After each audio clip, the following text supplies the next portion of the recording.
FanStream Sports. 3, 2, 1. Let's start. Hello, sports fans. Welcome to FanStream Sports. Nothing but pure sports. This is the JP Show. JP, it is so good to hear you back on the air. Stand by. Now, here's JP. Big circle. Right corner for Belmar. Pierre Edouard Belmar. Look to center it. Zach Aston Reese a steal, but a loose. Perry interception right circle. Corey Perry wheels behind the net. Trying to slip to the slot. Shoot, save made. Rebound. Score! Belmar! The school bus line comes through. Belmar's made it 1-0 Lightning with 18:41 left in the first. Oh, yeah, they're too old. They're too slow. Vasi's not the same guy. Toronto's just better. Blah, blah, blah, blah. Welcome to the NHL Stanley Cup playoffs, where the Lightning dominate, especially Toronto. You silly, silly fools. You silly, silly fools who doubted the Tampa Bay Lightning. Nobody, and I mean nobody, bounces back like the Tampa Bay Lightning. Even from a mediocre regular season, they lost McDonough, Andre Palat. What are we going to do? You're going to win playoff games is what you're going to do. You're going to win playoff games because you know why? Because you know how to win playoff games. And you know when to rest your mind, your body, and your soul, regular season.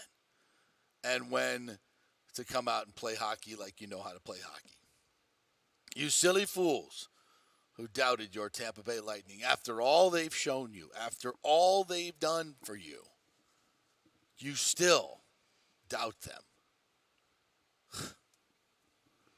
You silly, silly fool. And those of you who doubted the school bus line, said they were washed. 78 seconds in, who scored? The school bus line. I said the same things. But anyway, welcome into another edition of the JP Peterson Show as the Lightning absolutely bitch slapped Toronto 7-3 in game one to take a 1-0 lead in the series. And all that I just said, okay, we're having a little fun. We're having a little bit of fun with that. This series is a long way from over, especially with injuries possibly to Hedman and Cernak and Asimov. You may have won a battle last night, but you certainly have not won the war against the Toronto team that seems very, very they were flustered last night. They lost their composure, as the national pundit said time and time again last night if you're watching some of the ESPN coverage. They lost their composure. The Lightning played in control. They played a measured game. They played hard.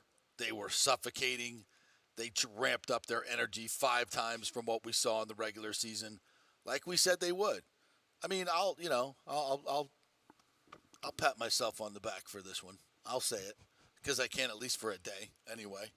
I've said it for weeks until they show me in the playoffs when it counts. Not the regular season. Not regular season when the only idea is to get into the playoffs because they like starting on the road anyway. Home ice doesn't mean squat to them. They've kind of figured this out. It's a prelude. It's a lead up. But the only thing that matters are the playoffs. That's all there is.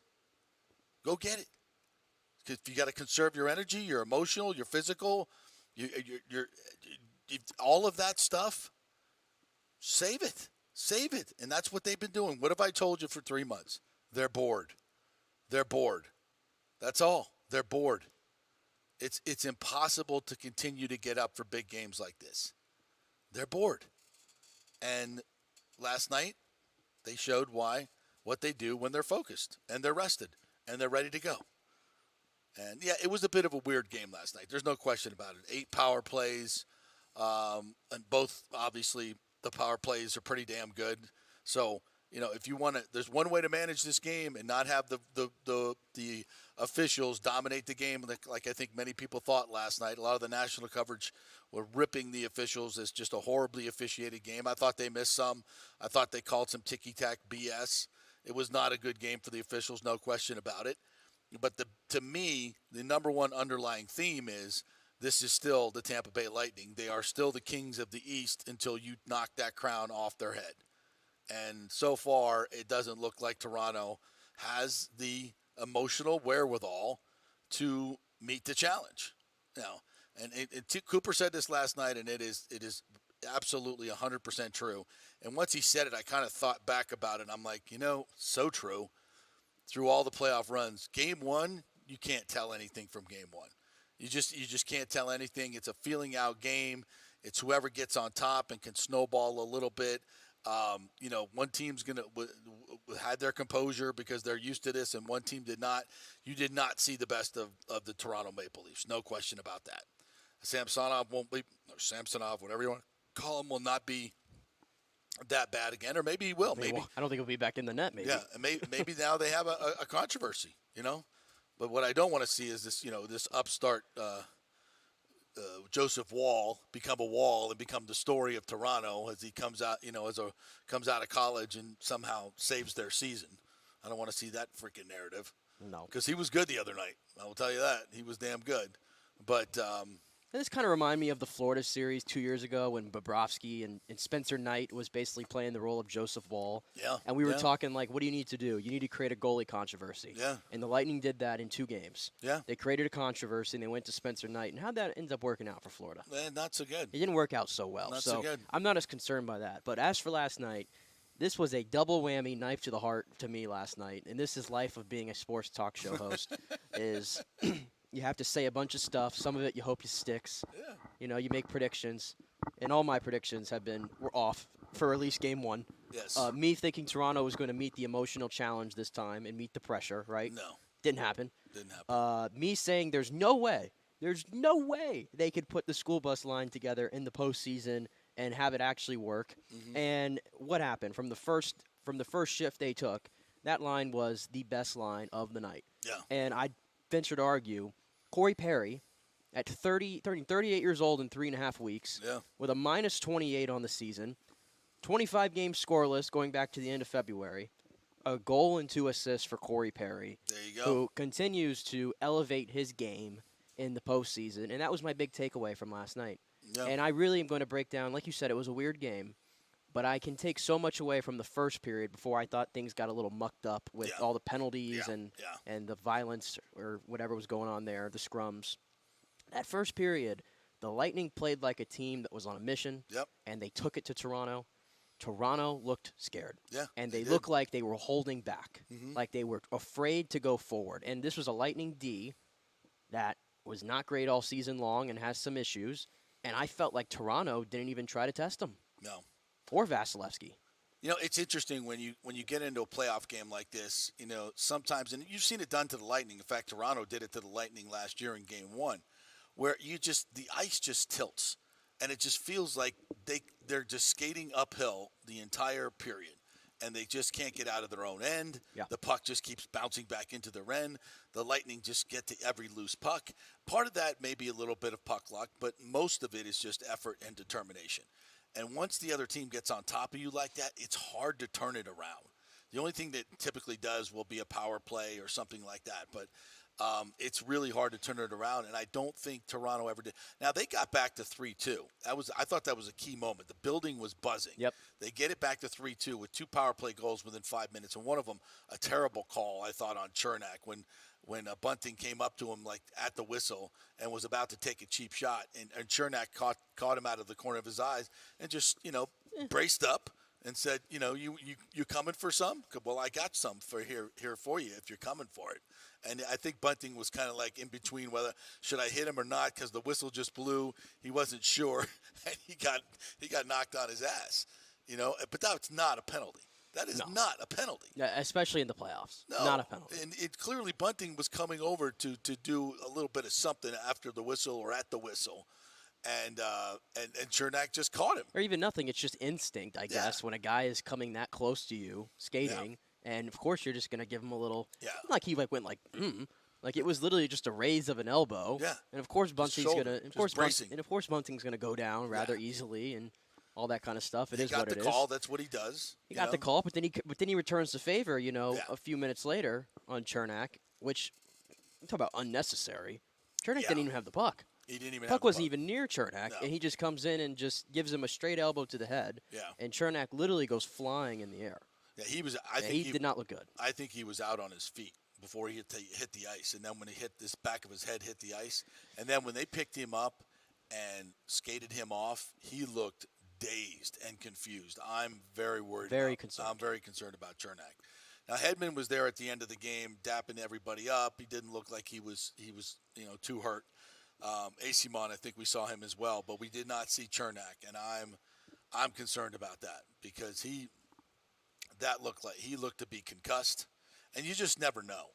He could come back next game, or this could linger for months. Mm-hmm. You just don't know, and that did not look good. No. And I'm not a doctor. I don't know. I'm just from what I see on the ice and him coming off. There was something about his look on his face that just I did not like. No, and that's why winning game 1 7-3 is nice, but I've heard guys talk about this before. Whenever you win by this margin of victory in the postseason, Mm-hmm. you have to almost just scrap everything that happened in the game because there's nothing you're not going to do that again to that team coming out. Right. Toronto's going to be much better in game 2 because quite frankly, they can't afford to go down 2-0 in this series going back to Tampa. No way. They can't afford to do it. If you're the Lightning, listen, the goal of a road team on the playoffs is to split one of the first 2. That's why they love starting on the road. And this year they were able to do that. So now when the Lightning go into game 2, maybe they can take a little bit more chances. Maybe they can be even more aggressive in their play a little bit because they already got the win underneath them. Stole one, playing with house money. Yeah, and to get the win, too, by the way, that was so impressive. I mean, you mentioned it. Hedman was gone for 2 periods. Asimon, I don't think, came back. Cernak didn't come back. So you're down 3 skaters, right? Mm-hmm. So 2 defensemen. So two defensemen. So you were down to 15 skaters right there. Right. 15 skaters, and one of those 15 was Darren Radish, who's hardly played this season, making his NHL playoffs debut, who, by the way, I thought held his own pretty well in there. Did well. And you still win 7-3 and overcome that on the road against Toronto. Yeah. It's a lot of good stuff that happened. There's a lot of great stuff that happened last night. But again, lingering.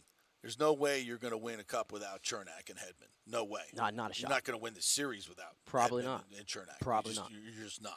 So it's caution you. Enjoy game 1. That was fun last night.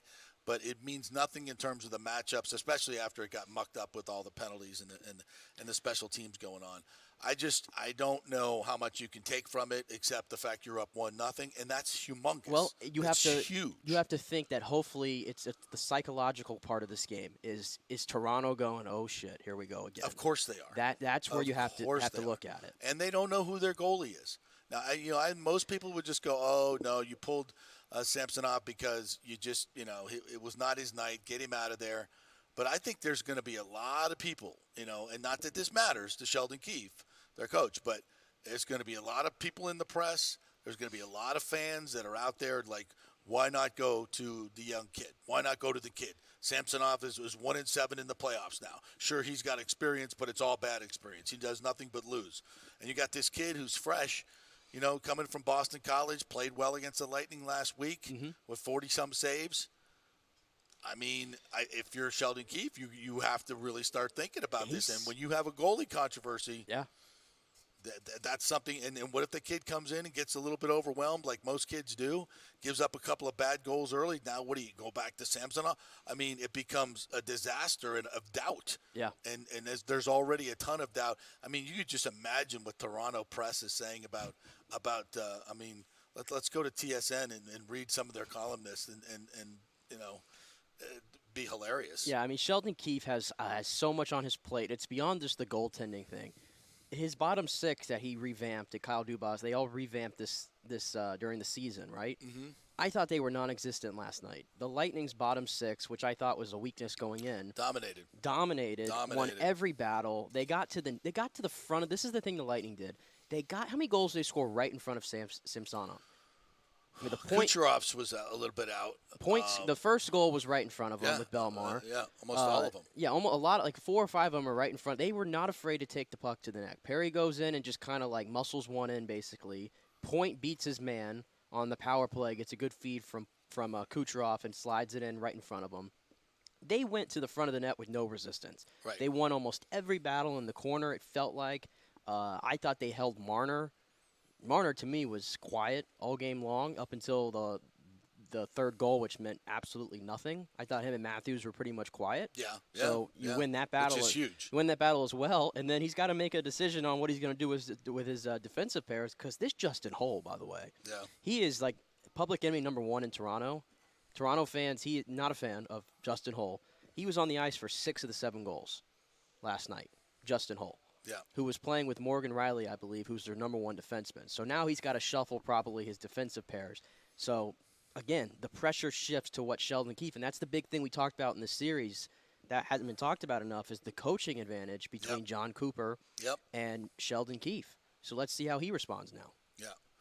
By the way, Bunting will have a hearing today at 3 p.m. to see if he will be suspended for that hit. I think there's a pretty good chance that's going to happen.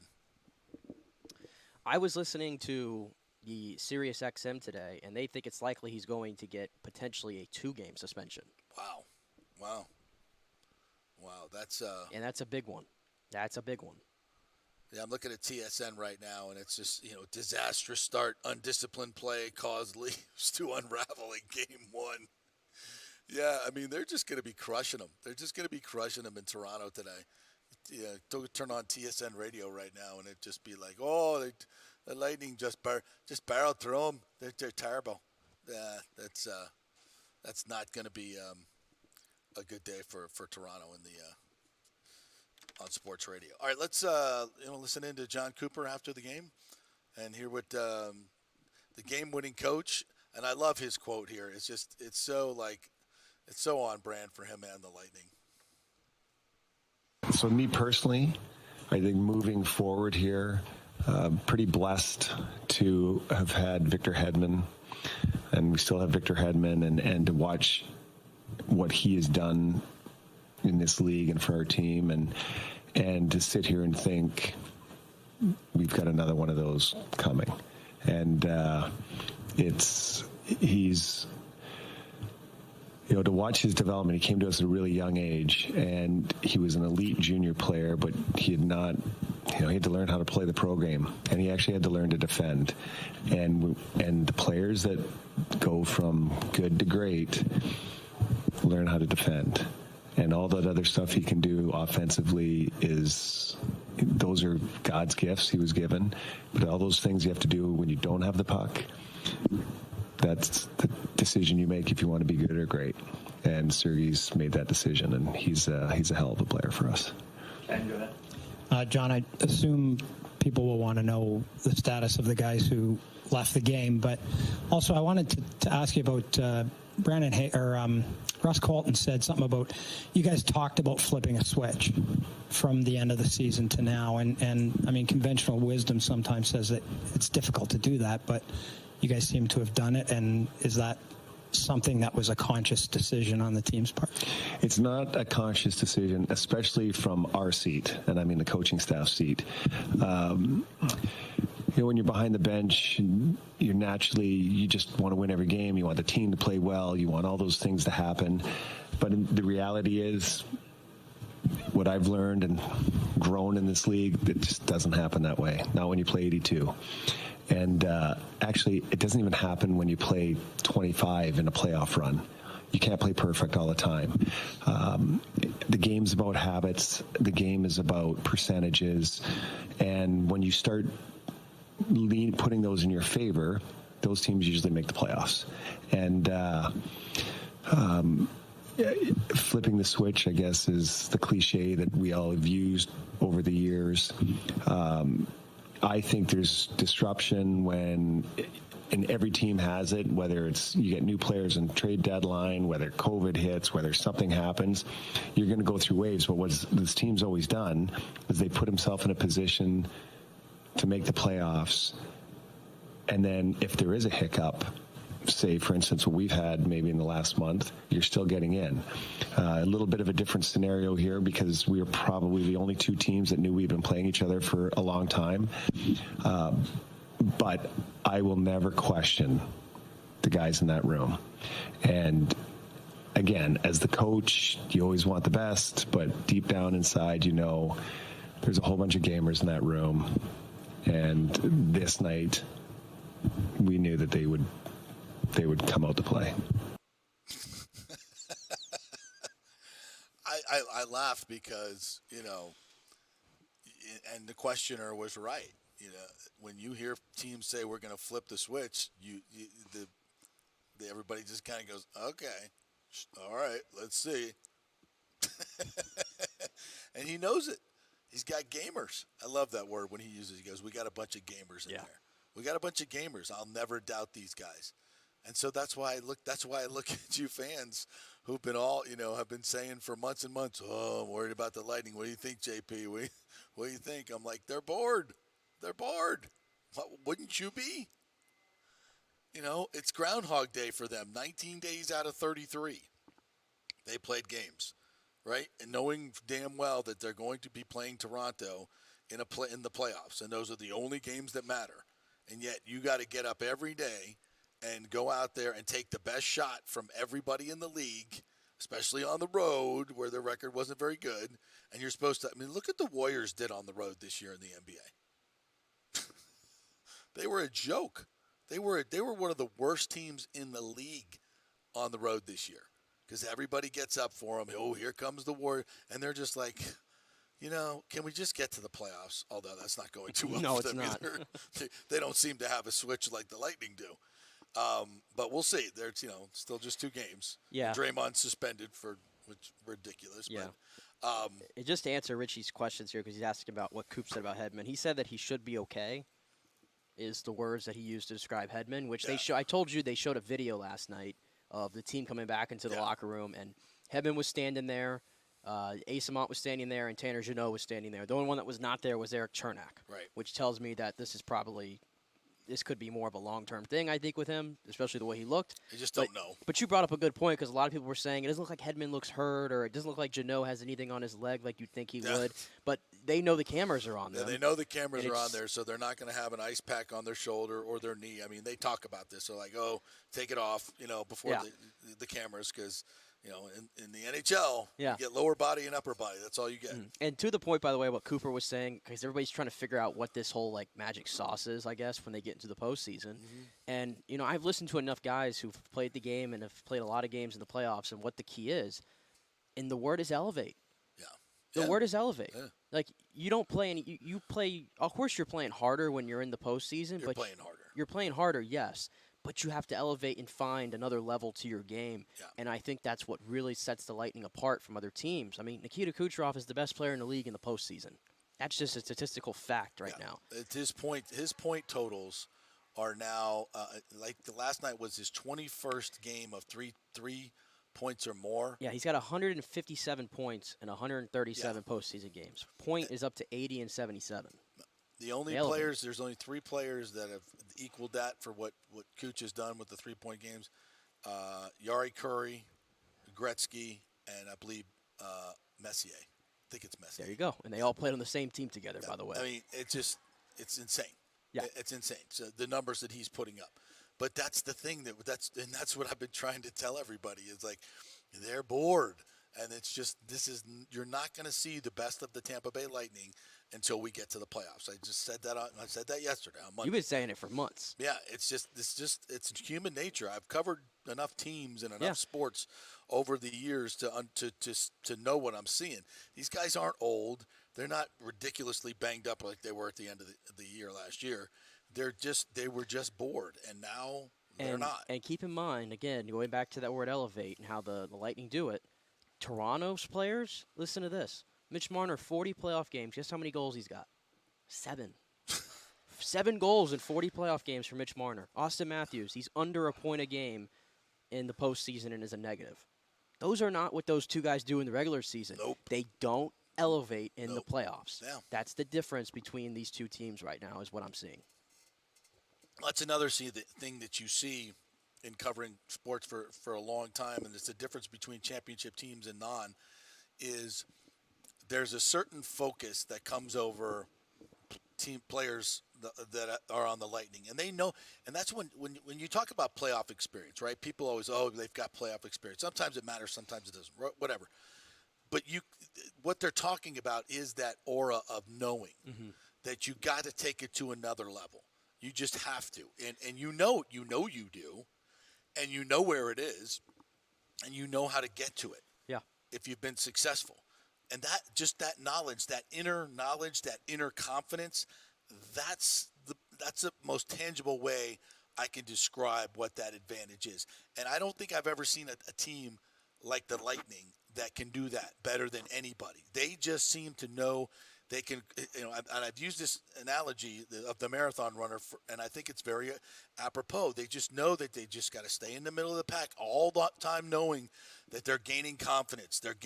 I'm not expending my energy to try to get into the playoffs. I'm not expending this nervous energy that Toronto had last night, before the game and in the first period, where you can't grip your stick. This is still very much a finesse game when it comes to having soft hands and passing. And when you're gripping your stick, you don't have that. You saw that a lot of Toronto last night. So it's like this inner confidence that the Lightning can bring to the surface and say, we know how to do it. Now, is that going to win you a cup every time? No.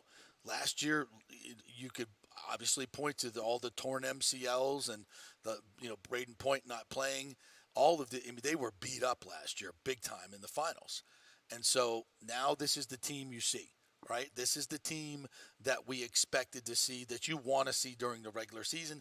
It's not prudent to be that team. That's what Boston did. And they may make a run and win the cup and just be the greatest team of all time. Sure, that might happen. My sense is they're going to run out of gas in the playoffs. That's what history tells me from teams that streak like this. Remember the Lightning, 62 wins. Yep. All right. This is you can say that you're just, it's just the regular season, we're just playing. No. You get caught up in that record chase. You get caught up in it, and you expend that energy each and every night, while the Lightning are just sitting back in the middle of the pack, just cruising. While the Boston's out front, they're looking behind themselves, and they're running and they're sprinting and they're giving it all to get to the end of that. When it doesn't matter, it doesn't matter. It's that it's mile 20, 21 to 26. Those last 5 miles that matter. Yep. And if you've been going hard for 21, and as opposed to the guy in the back of the pack that's just been cruising and drafting off everybody else and has the big kick left, that's where you want to be. You don't want to be out front at the Daytona 500 with 3 laps to go. You're a sitting duck. You've been working hard to stay up there for however long you've been working hard to stay up there. Nobody else has. They're sitting in the back of the pack, drafting off everybody else, saving their tires, saving their fuel. And when they're ready to go, they go. And those are the ones that win the race. So where would you rather be?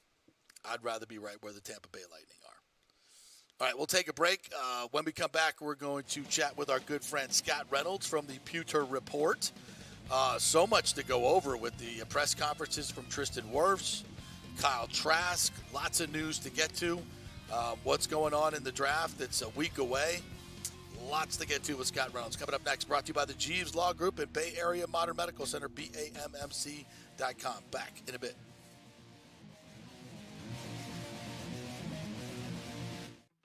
Hey guys, are you experiencing those feelings of getting older, lower sex drive, fatigue, hot flashes, moodiness, or you just don't feel like you had the vitality you once had?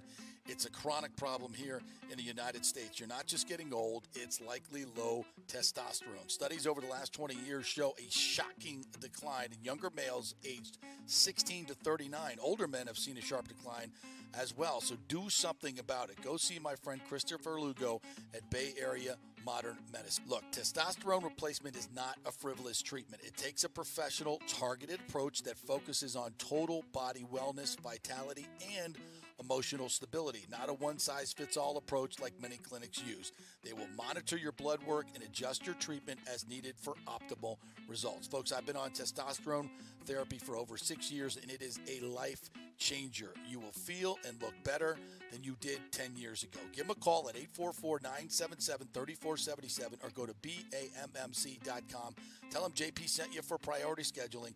That's 844-977-3477 or BAMMC.com.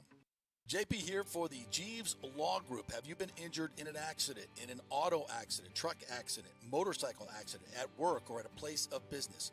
Well, call the Jeeves Law Group and get the personal attention that you deserve.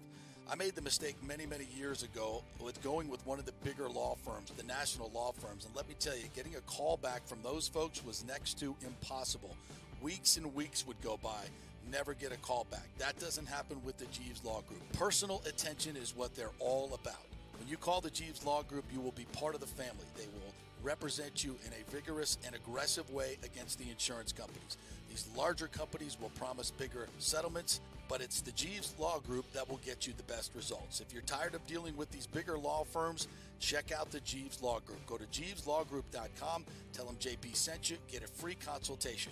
It's the Jeeves Law Group. Scott Jeeves has been representing clients in the Tampa Bay area for over 25 years. Give them a call. It's a free call, 727-894-2929, 727-894-2929, or go to JeevesLawGroup.com. Folks, there is no better place to shop for jewelry than the Gold and Diamond Source. They are the family jewelers, and they will treat you like family. They'll make it a fun experience. People come from all over to shop at the Gold and Diamond Source because of their great customer service and incredible, impeccable reputation. No sales pressure, no intimidation, and they have the largest selection of hand-picked diamonds. And by the way, diamonds are the April birthstone. So this month only, they are offering 15% off their diamond birthstone collection, available on select products. And you've probably heard a lot about lab-created diamonds, folks.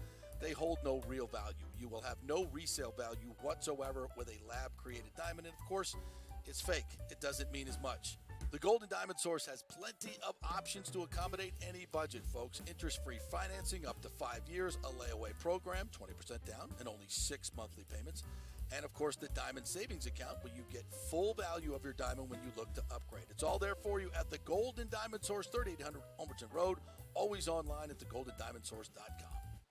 All right, this is for all you guys who don't want to go to the gym and do 5,000 crunches. At Bay Area Modern Medical Center, you can get on the new True Body machine where you can reduce fat and tone up your muscle. It's like doing 54,000 crunches in just 15 minutes.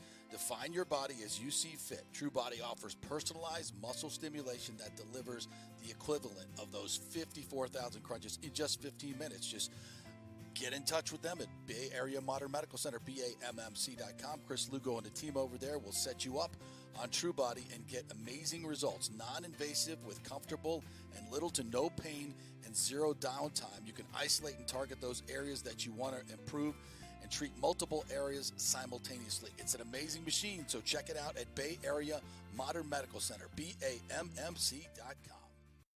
Coming back at you. Now, more with JP on FanStream Sports. It's only just begun. All right, welcome back to the JP Peterson Show, brought to you by the Jeeves Law Group, JE.com. If you've been involved in an accident or have some issues at work or any other legal matter, it's the Jeeves Law Group. Personal attention, personal injury, and they will, they're a local law firm, so they will take care of you. Some of the big boys, you can get lost in the shuffle, but with the smaller firms, get a lot better results, in my opinion. So check them out, Jeeves Law Group, JEEVES lawgroup.com. All right, let's bring in the judge of all things Buccaneers. That is Scott from Pewter Report. What's up, my friend? How are you? How about your Doing good night, huh? Yeah, go Bolts. Yeah, there you go. So, yeah. There you go. I was very happy with what the boys did last night. A little concerned about the defense in terms of the injuries, but my gosh, 7 points, goals. In That's the, right, you're a football guy. You can do that.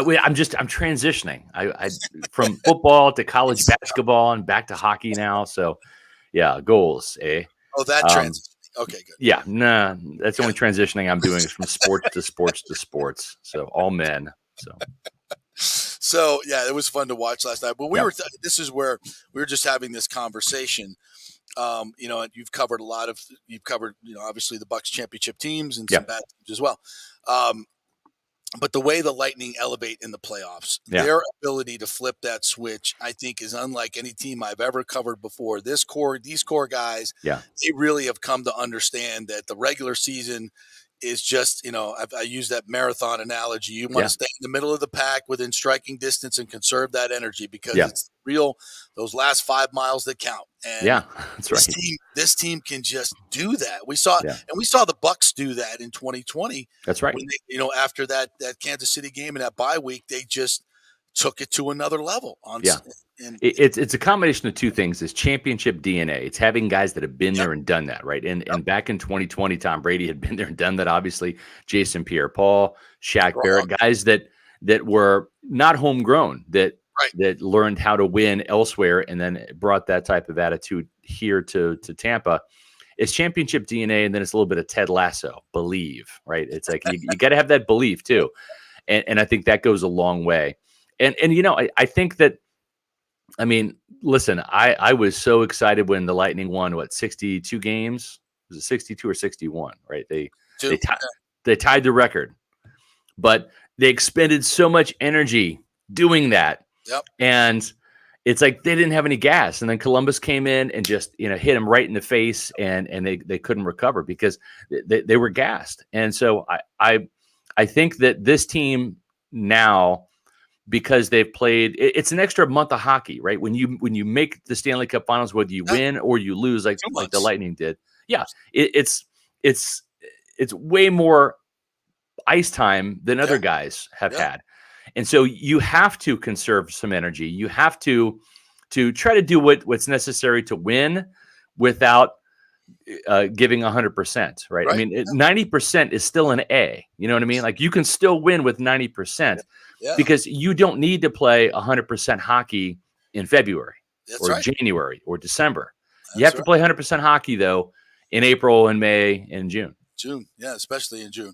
All right, so I thought we had some very interesting interviews this week, especially with Tristan Wirfs. I think the de facto leader, one of the big leaders on this team. And I thought he had some really interesting things to say. And I thought, and it's something, the theme that we've been harping on for a while is, for the offensive line, Tom Brady wasn't the easiest, guy in the world to block for. It was a difficult situation. And now in this new offense where they're going to have run pass options and zone reads to keep the defense confused and in conflict, it's so much easier for the offensive lineman. And I thought hearing him say that was great.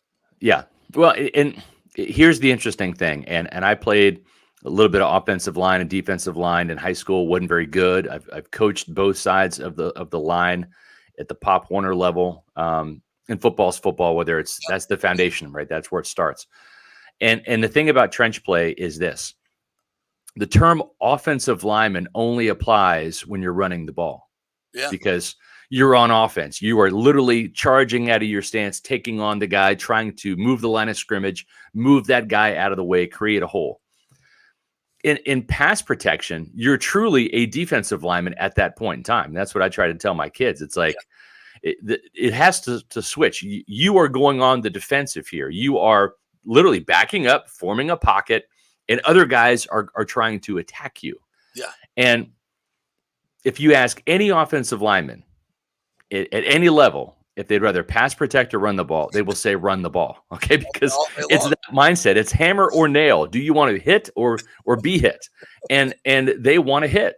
And so the fact that this team waved the white flag, not the red flag, but the white flag in terms of surrendering the running game. And when we had a little off the record, I think I've mentioned it before. I'm not really, and it was off the record, but I don't think this is anything that's going to get anyone in trouble.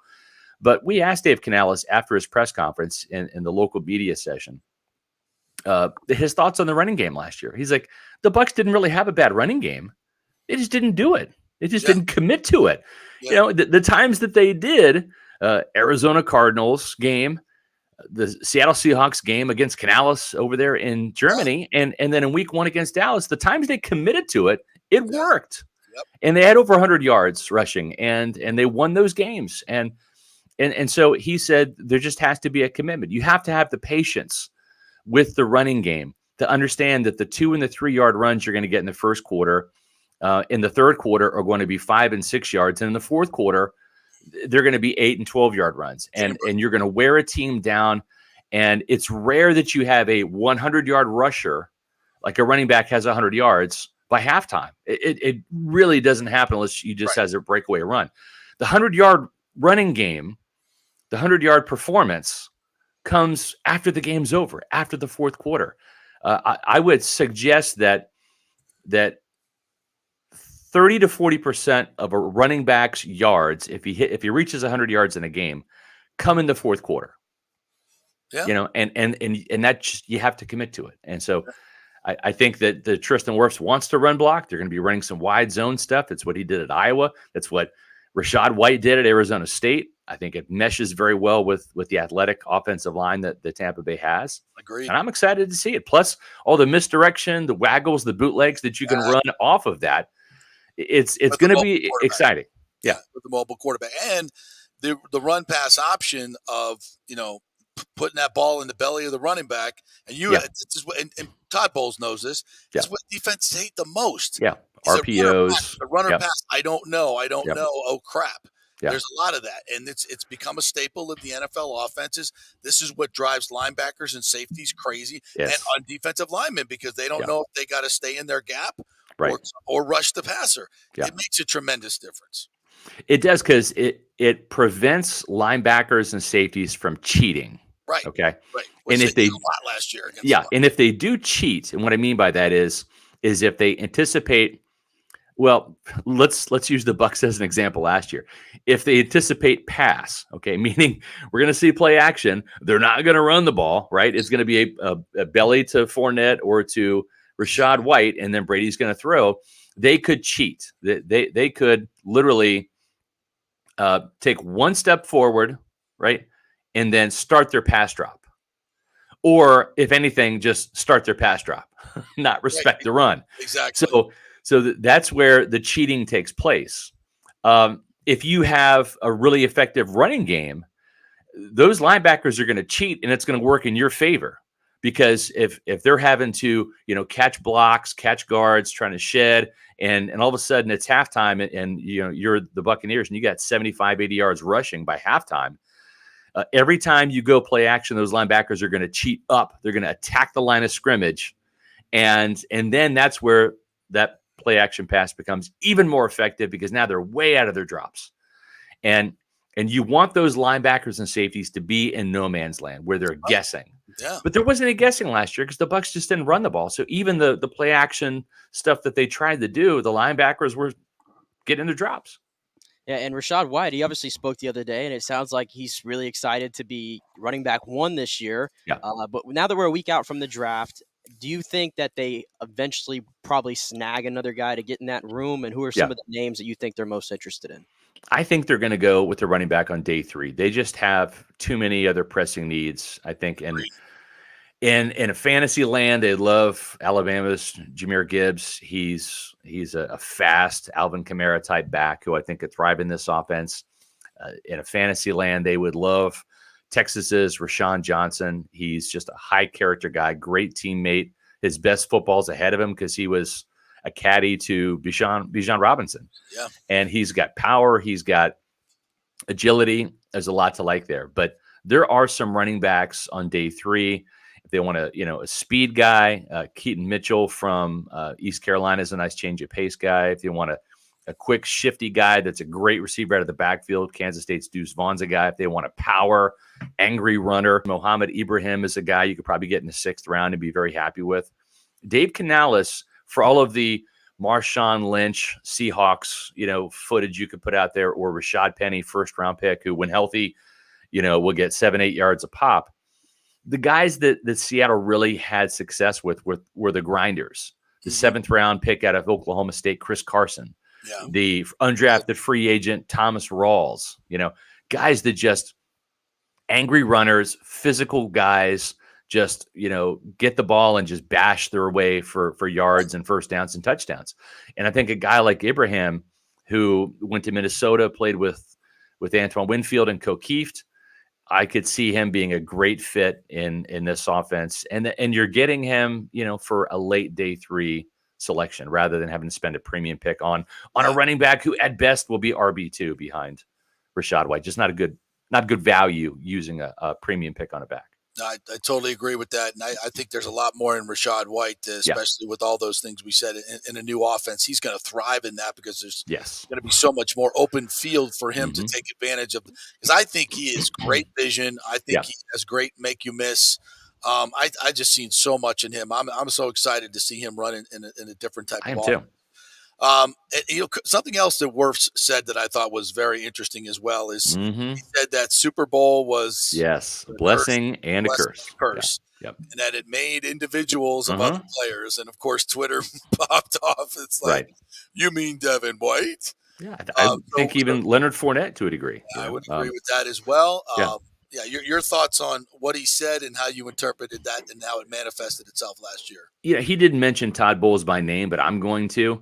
Todd Bowles is right, and Bucs fans are wrong. I'm just going to say it. I'm writing about it this week on pewterreport.com, and I'm not defending Todd Bowles. Listen, he will either succeed or fail this year, right? He's going to get this year, and it's pass-fail. If he improves the record and wins 9 or more games, especially if he goes to the NFC South Championship route again, he's going to stay. Yep. If it's 8 wins or less, there's no progress, or if this thing's going in reverse, I would not be surprised if the Blazers punt. They give every coach they hire at least 2 years, sometimes 3. See Dirk Cutter and Raheem Morris. Having said that, Todd Bowles was right in what he said after the season was over, that this culture needs to be changed. There needs to be a new culture in Tampa Bay. Bug fans went ballistic on Twitter, on our article comments on our Pewter Report podcast. What do you mean? There's championship culture here. Didn't you see what Bruce Arians did? They won a Super Bowl, right? Okay, that was 2020, man. Even Todd Bowles said that during the season after the loss to Cleveland. We have guys that are still living on the Super Bowl here. And different team. Different team. That ship has sailed, man. It just has. Every team, when you have roster turnover, there's new culture, whether you like it or not. And it's either going to be better or worse. It's not going to stay the same.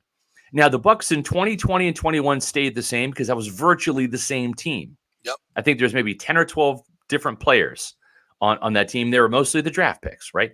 Yep. Otherwise, they re-signed everybody. So for 2 years, that culture was the same. But Jason Pierre-Paul's gone. Ali Marpet's gone. Tom Brady was gone. Well, I'm saying last year, right? Yeah. Tom Brady was gone for a couple of days, wasn't he? It wasn't the same guy that was 2020. Yeah, and Ndamukong Suh was gone. Ryan Jensen, for all intents and purposes, was gone. He was on injured reserve. So you lost a lot of leadership, winning culture, attitude in that building, and there was a change. And so for any fan who sits there and says, the culture doesn't need to be changed, Bowles screwed it up. No, the culture changed. Todd Bowles had nothing to do with it. He didn't tell Ali Marpet to retire. Now, he wanted to get younger and more athletic defensive linemen, and he needed to. That was actually the right decision at the end of the day, to let Sue and JPP go elsewhere. But, he didn't tell Ryan Jensen to miss the season with a knee injury. Yeah. He got handed the team at the end of March. So I'm going to cut Todd Bowles some slack here. And what Tristan Wirfs said backed up everything that Todd Bowles said. We need to be more united. We need less individuals. We actually said we need no individuals, and we need a team. And I think most of the players are kind of buying into that, maybe except for the middle linebacker right now. Right, exactly. The team captain. But I think everyone else wants to get back to being a team and all of that. And listen, last year, the offense was completely dysfunctional. It just was. Yes. You saw it on the field. There was plenty of stuff happening behind the scenes.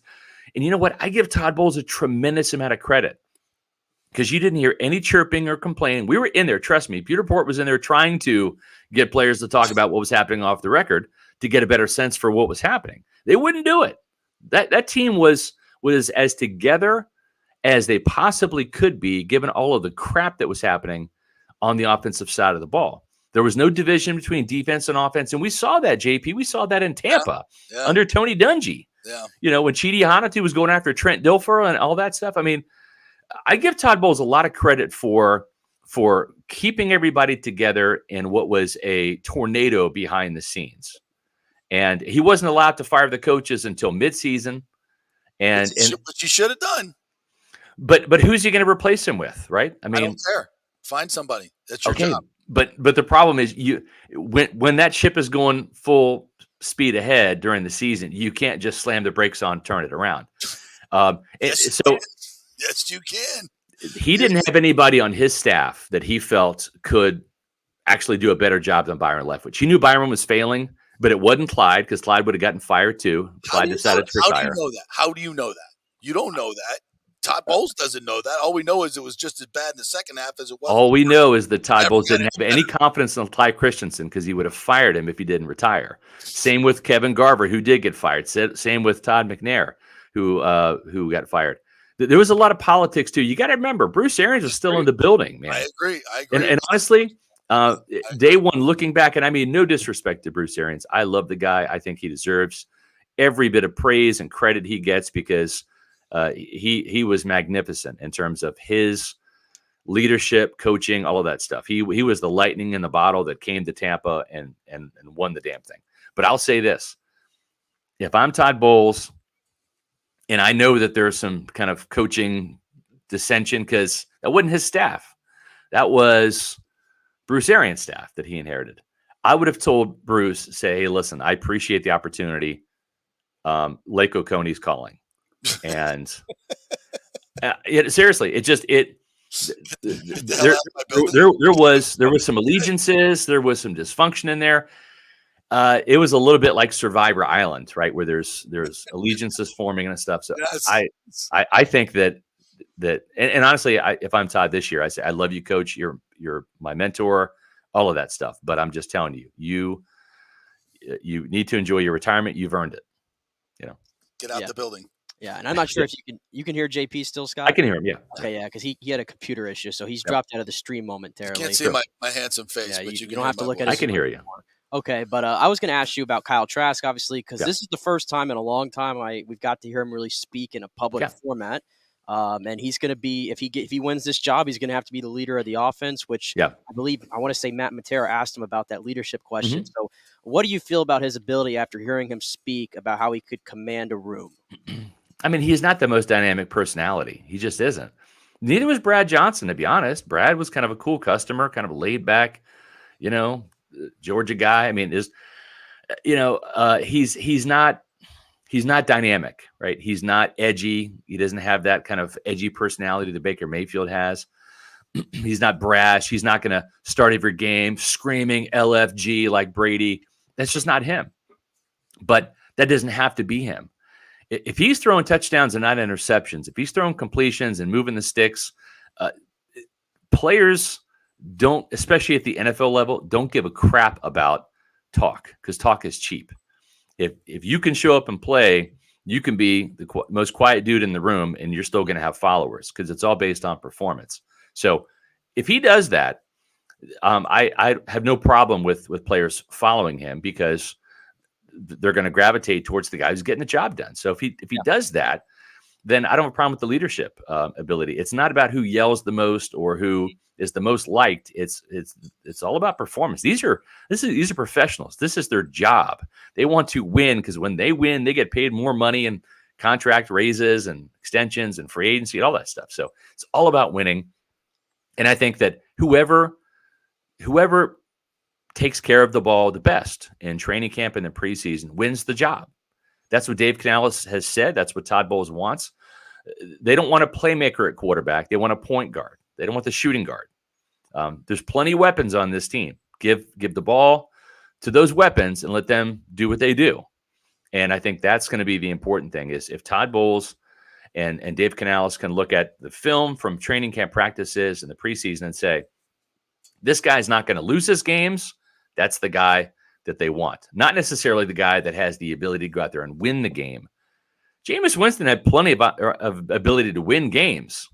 Problem is, with those interceptions, he kept both teams in the game. Yeah, right. And it's all about don't beat yourself and don't turn the ball over. And so I think that's the magic bullet that Kyle could have, because he did have a pretty good touchdown interception ratio at Florida. and if he can protect the ball and not make mistakes, that's how he could win it. But if Baker does the same thing, Baker's going to get it because of the experience. But if Baker goes out there and has the mindset of, I'm going to show them, I'm going to win this job, I'm going to make the most plays, and it backfires, it could easily be Kyle Trask's job. And the other thing, too, I believe you asked him the question to kind of give him a chance to clear up the whole, what was it, Clyde, that labeled him a deliberate learner? Yeah. Right? And everybody takes that as slow. Yeah. And, what was your kind of take on his answer there? Because I thought it was pretty interesting myself. Yeah, I mean, he took a second to he smiled a little bit, kind of took a second. I mean, how could you not take that as a little bit of a slight? Now I think Kyle impressed the hell out of me with the answer to that question. It's like he saw the blitz coming pre-snap, and he audibled and then did a line protection shift to pick up the blitz. That's what I saw from Kyle. That was his best answer he's ever given in a press conference, in my opinion. And not just because it was my question. I just thought that he did a good job answering that question. And what he said was, yeah, he kind of embraced it. He's like, yeah, I like to know everything that's going on the play. And, I'm going to put the extra time in to make sure that I know exactly what's happening, where everybody needs to be, and all that. So I thought he did a really good job of answering that. But the fact that he took a second and kind of took the high road tells me that, yeah, he kind of perceived it as a little bit of a slight, a little bit of an excuse to why he wasn't further along. And I don't think it set well with him, nor should it, to be honest. I mean, if I'm Kyle, my personality is a little bit different. I'm a little bit more brash. I would have said, yeah, I am deliberate, but I'm not slow. So don't confuse the two, but yeah, I like to be thoroughly detailed and heavily involved and take whatever time I need, whether it's extra time, whatever, to get it down. But I will pick things up quickly and don't perceive it as slow. That's how I would have answered, but that's me. Scott, do you think Devin White will be traded next week in the draft before the draft? Not at all. Even with what Devin did when he signed his new contract, Jalen Hurts. And he goes on there and says, yeah, take care of your own, with the green heart. No, I think it's immature. He's fighting a losing battle. Here's the thing. Todd Bowles needs Devin White this year. Okay. He needs him. Yes, he does. And I'll tell you why, because he does not want to have a rookie linebacker to be a distraction, holding out of camp and not practicing and not giving 100%. Listen, that's on Devin. If Devin holds out, then he's not even in the building. He's not a distraction because he's not there. So he does a Roquan and comes in and doesn't practice. Then I think you deal with it at that time. But I'm like, hey, Devin, thanks for chirping now because we can draft your replacement. Okay, so glad you're doing this now rather than in May. So thank you for that. But I listen. The Bucs hold all the cards here. Devin White is fighting a losing battle. And to me, you have to know when to pick and choose your fights. Absolutely. And I'm not saying Devin's stupid, but this is a stupid decision by Devin. Agreed. To chirp right now the way he's doing on social media. He's acting like a petulant child about this when he doesn't have any leverage. You want to hold out? Fine, hold out. You're going to be right back here next year at age 26 rather than 25, not accruing a year towards free agency, stuck in Tampa Bay, having to play on your fifth-year option for $11.7 million. And no one is going to pay you in 2024 if you're not going to play this year. That's right. What you want right now, they're going to want to see you play. And so go out there and play. Swallow your pride, suck it up, get angry, get pissed, whatever, play your best. And then if you're still angry at Tampa Bay and you want out, good, you'll be a free agent, right? I don't think this team is going to franchise Devin White. No. I just don't. And I wouldn't be shocked if Devin White plays this year and then leaves in free agency and the Bucs get a third-round compensatory pick the year after. I think that could very well be the option. But right now, Todd Bowles, in a critical year for him and for this franchise, they will want to have a more veteran player at linebacker next to Lavonte David. Remember, guys, this team was up 17-10 in Atlanta in Week 18. And all it would take would be a Devin White holdout and an injury to Lavonte David, and all of a sudden you're playing KJ Britt and JJ Russell again. who combined for 8 tackles, 4 missed tackles, and gave up a combined 7 catches on 7 targets for about 100 yards in the passing game. So that is not the 1-2 punch you want playing linebacker on Sundays is J.J. Russell and K.J. Britt. So you're saying that he does have a little bit of leverage. No, because I think they're going to draft an inside linebacker this year, and it's going to bolster that position and say, listen, we've drafted another linebacker. He's either going to replace you now if you're holding out, or he's going to replace Levante next year when he's 34 and probably will be done. So it's up to you, Devin. You can come back and play, and we'll have this linebacker kind of, in the hopper waiting in the wings. But if you don't, okay, fine. We got your replacement, and we'll see you next year. Is that he Jack has no Campbell leverage?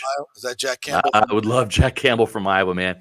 Yeah. Jack Campbell from Iowa. There's a couple of good guys on day 3 too. I'm really excited about Cam Jones from Indiana. Watch that guy's tape, man. He looks like Levante David Part 2. He's so good, and he's good. Owen Papo from Auburn, fastest linebacker in the draft. You think Devin's fast? He ran a 4.41. Owen Papo blazed a 4.36, and Jason Light does like some Auburn Tiger defenders. Carlton Davis, Jamel Dean, KJ Britt come to mind. Even Peyton Barber, the running back in the day. So there's a couple linebackers in this draft. Servassier Dennis from Pittsburgh, who is a bit of a stud too. So it's not a great linebacker class, but I'm not concerned that they're not going to find a linebacker. There's a couple guys in here they could maybe not be Devin's level from an athleticism standpoint, but honestly, they just need a consistent linebacker, man. They just need somebody who won't mess up more than will make a bunch of plays. Who thinks he's a $20 million a year linebacker? Okay, yeah. Good luck with that. All right, Scotty, tell everybody how they can get the content at Pewter Report as we get ready for the draft in a week. Yeah.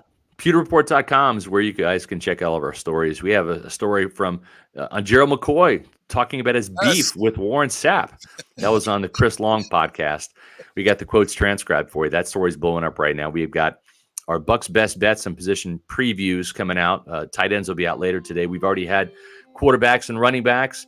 And you can also check out our podcast, Pewter Report TV on YouTube. We do podcasts Mondays, Tuesdays at 4 o'clock. Wednesdays and Thursdays at 7 p.m. for the primetime crowd. And follow us on Twitter at Pewter Report, Facebook, Instagram, and Twitter. That's our social media handle, at Pewter Report. Awesome. Thanks, Scotty. Appreciate it, buddy. Appreciate it, guys. Have a great week. All right. I think Scotty and I don't always agree on everything, even though we have very passionate discussions about it. I as you know, I think they should trade Devin White, but you gotta hold on to him to get the best value. If somebody's giving me a 2 and a 5 on draft day, though, well, bye-bye.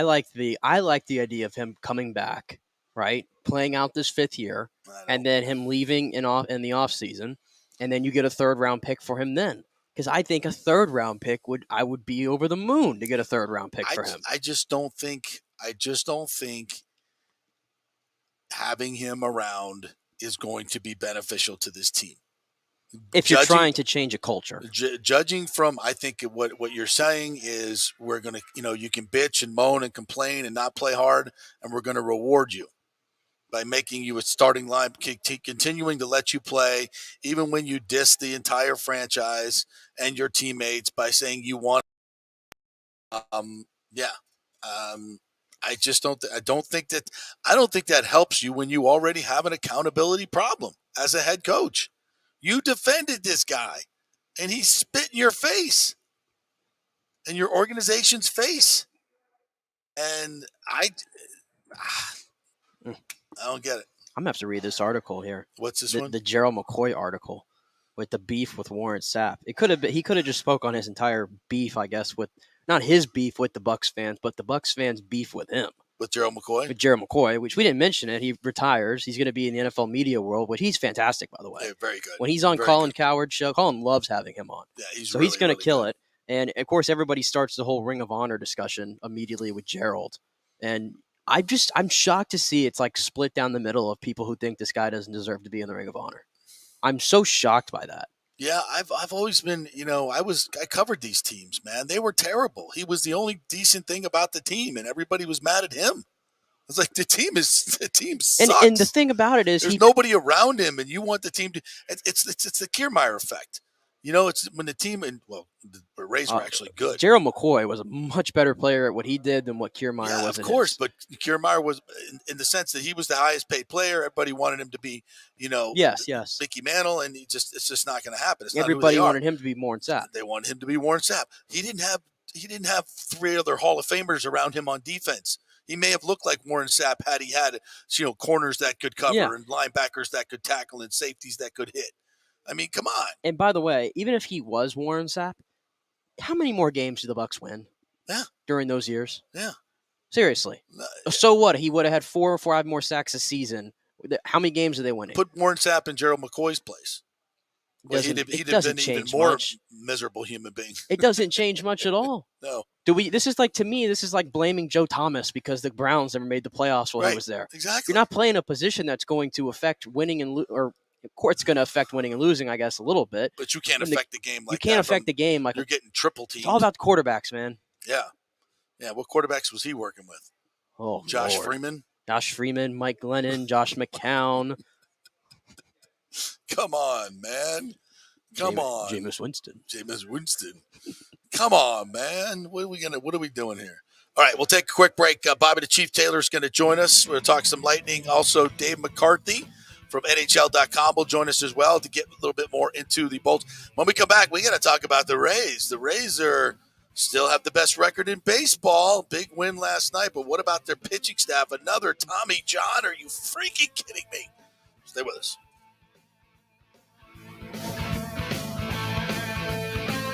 Folks, there is no better place to shop for jewelry than the Gold and Diamond Source. They are the family jewelers, and they will treat you like family. They'll make it a fun experience. People come from all over to shop at the Gold and Diamond Source because of their great customer service and incredible, impeccable reputation. No sales pressure, no intimidation, and they have the largest selection of hand-picked diamonds. And by the way, diamonds are the April birthstone. So this month only, they are offering 15% off their diamond birthstone collection, available on just select products. And you've probably heard a lot about lab-created diamonds, folks. They hold no real value. You will have no resale value whatsoever with a lab-created diamond. And of course, it's fake. It doesn't mean as much. The Golden Diamond Source has plenty of options to accommodate any budget, folks. Interest-free financing up to 5 years, a layaway program, 20% down, and only 6 monthly payments. And, of course, the Diamond Savings Account, where you get full value of your diamond when you look to upgrade. It's all there for you at the Golden Diamond Source, 3800 Homerton Road, always online at thegoldendiamondsource.com. All right, this is for all you guys who don't want to go to the gym and do 5,000 crunches. At Bay Area Modern Medical Center, you can get on the new True Body machine where you can reduce fat and tone up your muscle. It's like doing 54,000 crunches in just 15 minutes. Define your body as you see fit. True Body offers personalized muscle stimulation that delivers the equivalent of those 54,000 crunches in just 15 minutes. Just get in touch with them at Bay Area Modern Medical Center, BAMMC.com. Chris Lugo and the team over there will set you up on True Body and get amazing results. Non-invasive with comfortable and little to no pain and zero downtime. You can isolate and target those areas that you want to improve and treat multiple areas simultaneously. It's an amazing machine, so check it out at Bay Area Modern Medical Center, BAMMC.com. Insurance coverage can be confusing and expensive. I mean, where do you start? Which companies can you count on to pay out fast and fair? Well, call the great folks at Italiano Insurance. It's a family-owned business. Jeff and Nat Italiano are carrying on the 60-year-plus tradition of giving amazing customer service and giving back to the community through their annual backpack drive for needy students and their support of the local pediatric cancer patients. But it's the customer service that sets them apart. They can shop all your insurance needs and save you big-time money. Don't hop on the internet and waste time looking at some bogus reviews. Talk to knowledgeable agents and not some voice-generated robot. These are confusing times for homeowners, and Italiano's team of experienced professionals can provide the right coverage for every situation: home, auto, business, life. It's Italiano for all the pieces of your life. Call 813-877-7799 or go to italianoinsurance.com. Let's go. Right now. Back to the show with JP on FanStream Sports. All right, welcome back to the JP Peterson Show, brought to you by Bay Area Modern Medical Center. If you're thinking about some testosterone replacement therapy, if you're just feeling a little listless, doesn't matter what age you are, by the way. We're finding people in their 20s, guys in their 20s and 30s have testosterone depletion because of the food that we eat and all the poisons in our atmosphere. It's just become part of the American male life. So go find out what your testosterone levels are, because if they're not right, your body is not working right in any way. So get it right. And sometimes you have to use a little, pharmacology to get your body right back to its natural state. And that's what testosterone replacement is. So none better than our good friend Chris Lugo at Bay Area Modern Medical Center, the medical director there. They will get you a personalized program to get your T levels right, and that makes everything else work better. Get more out of your workouts, get more out of your sex life, get more out of your focus. Everything works better when your testosterone levels are right. So make sure that they are. Very important thing. BAMMC.com, by the way, is the website. Go there and tell them JP sent you. All right, so the Rays, we'll get to Bobby the Chief Taylor coming up here in a little bit, and Dave McCarthy will join us from NHL.com. But Rays time, Taylor Walls last night with a couple of home runs. How about that? That new swing seems to work out a little bit for the guy. Yeah, absolutely. I tell you what, you get a little bit of offense from him, already one of the best defensive players in the league. I mean, we got a guy that you can probably plug in there probably 5 days a week, I think. Yeah, he's a really good player. And defensively, he's just tremendous. And anything you're getting offensively is kind of a bonus. From both sides of the plate, too. Yeah. He's a heck of a player, that Seminole. And then Yandy hit a bomb. Let's play a couple of those, shall we? Courtesy of Bally Sports Sun. We'll play the first home run from Taylor Walls, which came in the second inning to give the Rays a 1-0 lead.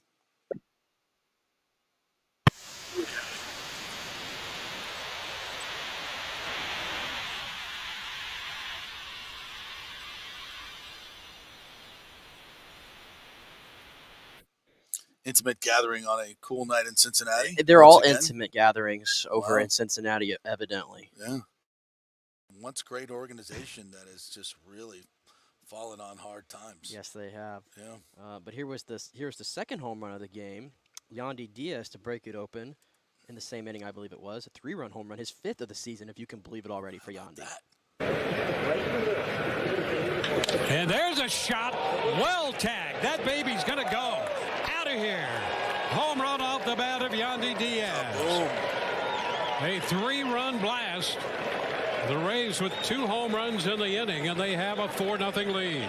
Yeah, 440 feet, 112 off the bat for Yandy Diaz last night. Wow. Crazy pop that this guy has in that bat. Yeah.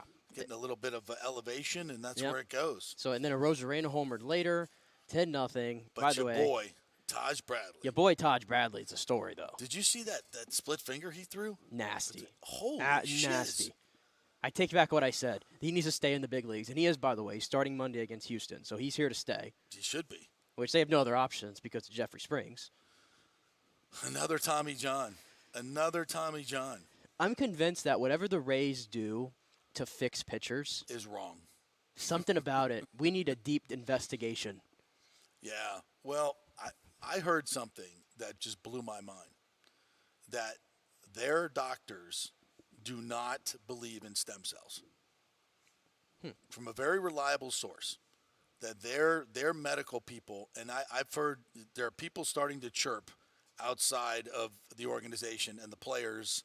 And, this is something that gets through inside baseball, agents, blah, blah, blah, blah, blah, that the Rays medical people are just different. They need – I don't know what the hell they're doing, but it ain't right. It's not normal, and if they don't believe in stem cells, you're just ridiculous. You're an orthopedist that is just denying science and not up with the times. Yeah, it's a complete game changer in injuries and health in everything. If the Rays aren't doing that, they're way behind the times. They need to rethink what the hell's going on. They need with their something players. because again, now Jeffrey Springs out long term, Glasnow already out, Eflin. You're down to 2 starters. Yeah. I guess I'm going to put Taj Bradley back in here because I want to see the guy stay whenever these guys get healthy now. He's clearly the fifth starter. Right now, he's the third starter, in my opinion. Yeah, he is. And how about I love when guys make history. How about a little American League history last night? First pitcher in American League history to strike out 8+ batters and earn the win in each of his first 2 career starts. Wow. Taj Bradley. Really? Yes. See, that'd be something I think Dwight Gooden would have done. Or Randy Johnson would have done. Well, those guys were in the National League. This is American League, so maybe they did it. Yeah, maybe they did. But regardless, top class right there. Wow, that is pretty damn impressive. And his swing and miss stuff is just, the curveball is tight. Yeah, and the fastball. They were saying, that he sits around like 93, 95. He's been hitting 97. His last strikeout on the fastball there in the 5th inning was 97 up in the zone, and you couldn't touch it. Yeah, he threw a lot of 97 up in the zone. Yeah. No, that kid. He's a complete pitcher. He really is. A baby-faced assassin. Baby-faced assassin. Yeah. All right, so the Rays get a win, 10-0. Combined score last night, 17-3. Take that. Not a bad day in Tampa Bay, no? Not a bad day in Tampa Bay. It was the Rays' performance is getting us going. They play this afternoon? Yeah, we got a 12 o'clocker or 12:30 today, I believe. Yeah. So, and then they're off to. Oh, they're back. They're back home and welcoming Chicago in town. The White Sox. Yep. Who are not great. Who are not great. Luckily, we're not going to Chicago. Well, we had to go to Chicago at the end of the month. That's true. South Chicago. I hate that series. Every April, it feels like they play Chicago in April. Well, plus they're going to need an armed escort and a bulletproof bus to get in and out of New Comiskey, whatever the hell that place is called. What's going on in that city? Holy, don't even are Major League Baseball teams going to stop going at some point? I don't know. Maybe they might have to. My son lives there on north side, but get the hell out of that place. All right, we'll take a break. We'll come back, and Bobby the Chief Taylor is going to join us. We'll get his take on last night's 7-3 win over Toronto in Game 1. We are brought to you by the Golden Diamond Source. Hey, got some holidays coming up, Mother's Day, Father's Day. Fathers like bling, too. So the Golden Diamond Source, that's the place to go. They'll have the best values, the best sales. They got everything. Keep it local at the Golden Diamond Source. Back in 3. Insurance coverage can be confusing and expensive. Where do you start? Which companies can you count on to pay out fast and fair? Well, call the great folks at Italiano Insurance. It's a family-owned business. Jeff and Nat Italiano are carrying on the 60-year-plus tradition of giving amazing customer service and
right? We'll start at Bay Area Modern Medical Center. Chris Lugo, PA, and his professional staff will devise a personal plan for you that gets results and will help you keep the weight off. Everybody metabolizes food and supplements differently. Many of these other approaches are designed for the masses. So how's that going to work for you specifically? It's not. Chris will spend one-on-one time with you to find out what works best for you. so the weight comes off safely without the use of harmful drugs and side effects. Call 844-977-3477 or go to BAMMC.com. Tell them JP sent you for priority scheduling. 844-977-3477 or BAMMC.com. Ladies and gentlemen, let's rock. This is FanStream Sports with JP. All right, we're back as the Bolts take game one, 7-3 over Toronto. Who saw that coming? We did. And a 1-0 series lead, but as Coop said last night, and I think it's true, game one doesn't tell you a whole lot about the series. But let's ask Bobby the Chief Taylor what he thinks about this, obviously, from Bally Sports Sun and Lightning Radio. What's up, Chief? How you doing, partner? I'm doing good, JP. I'll tell you what, and I was never happier in my life than watching them smack those Leafs last night. Well, you know, I have never been a Toronto fan, my friend. Even when I was growing up in Western Canada, from the time I could figure out what the heck was going on, the Leafs were not my team. Yeah, of course, and they haven't done squat since 1967. Haven't done really squat since 2004, and I don't know, Chief. It just seemed to me last night, and a lot of the national pundits were saying on their broadcast that the Leafs lost their composure. They freaked out. They were, gripping the stick too hard. All the pressure got to them. I think that's maybe a little dismissive of the Lightning effort that we saw, but I think that was probably part of it. But to me, it's just the way the Lightning just took control of that game from the very beginning. They amped their energy up, their focus up. They just gave them no room. I thought it was a terrific performance. Your thoughts? I agree with you. One of the things that I was so impressed with was they made Toronto play in their own end at long stretches of time. And anytime you get a very high-powered offensive team such as they are, if you make them stay in their zone and play defense, those guys, they're very good with the puck and very good on the rush and very good in your end, but they are not very good in their own end because it's boring. Yeah. Defense, you've heard of JP. We've talked about this for years. Yes. Defense is boring and hard work, and the guys that want to score goals and pump their fists in the air and give it the old bow and arrow stuff as they go by the bench. Yep. They don't like to play defense, and that's what Lightning did. They made them do that. Yeah, it's so well put, Chief, and you also have to do a tip of the cap to the core of this Lightning team, and just time and time again they just answer the bell when they have to, and I don't think coaches want to see their teams glide through the regular season, but I think Coop understands that these guys know when the money time is. And, did they glide through the regular season? Yeah, I think they did. And that's super smart. That's super smart because now they're ready to go. And these are the games. The Lightning were bored. For 2.5 months, they were bored. We've been talking about it. You don't want to say that as an analyst, right? It can be right. It can be somewhat dismissive and rude, but I don't think the Lightning would necessarily take umbrage with that description. Would you agree? Yeah, exactly. But one thing I was thinking about this morning too is when I was walking my dog. You know what? They've played a lot of high-pressure hockey in a short period of time over the last 3 and 4 years. They won 2 cups in 283 days. Yeah. And they were long series, and then you go and play 19 games in 33 days in March and April. I mean, good grief. You don't even have time to catch your breath when you're playing every second day. Yeah. And I think mentally you get tired. And I don't care what anybody says. When you have to play hard all the time and get going, that tires you out. And then they got a little bit of reprieve because they got 3 or 4 days to relax and they know what they have to do in the playoffs. Now, for instance, when they won those 62 games, they had no clue how to win in the playoffs. Right. Because they figured we're just going to outscore them, and then they go up on a 3-0 on Columbus and then blow it. I mean, for me, that's what really turned the tables, that getting beat. Like they always say, you have to understand how to win when you get beat. Yep. Or when you lose. And you know what? They just haven't. I mean, the line of Kucherov, Stamkos, and Point were awesome last night, and not just because they scored, but because they played solid and smart defense. Yep. If you look at that plus-minus thing, JP, you know, I mean, it's not the stat to end all, but what it tells you is that if you're scoring 104 points and you're an even player or a minus player, that means whoever you play against, they're scoring as much as you are or more. Right. So your defensive game isn't very good. Right. Yeah, you can score all your points, and everybody loves all the points and all that. Sure. But it's how many times you heard me keep saying it's like pool. It's not what you make; it's what you leave. That's right. And you know what? Those guys last night were really good, especially when we had that lead. We only had 5 shots in the third period, but Toronto had 11, but none of them were really dangerous because the Lightning were moving the puck fast out of their defensive zone, and they're just getting it out, and making Toronto regroup. And that one, and then you get frustrated. If a big, high-powered offensive team like that, when their offense isn't working for them, right, they don't know what to do. They can't make an adjustment. And boy, it was a beauty for me to watch. Yeah, And the biggest surprise I thought last night was, one, that the school bus line was together in the playoffs. Because, I mean, I've been at least saying, and a lot of people were too, can you really keep those 3 guys together in the playoffs, given what we saw from them, where it looked like they looked a little slow this year in the regular season.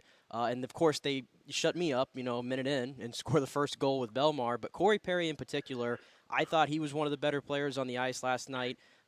You mentioned the plus-minus stat. He was minus 28 this year, and then he goes out and has a 3-point performance last night. Just what can you say about his continuing to, at 37 years old, almost 38, and to elevate his game in the postseason like he's been able to do here? Well, I'll tell you what. I thought that was the line that set the tone. And when they did that, and then, of course, then they got rewarded with that goal about 119 into the first period. Everybody, if you go out and just kind of close to the start, everybody kind of picks up on that. But if you go out there and start to establish this is how we're going to play, you guys that come after us are going to have to play the same way. They did that. Now, Perry, I think when Coop signed him, or when Julian signed him, I think he mentioned the fact is we're not signing Corey Perry basically for the regular season. We're signing him for the playoffs. Exactly.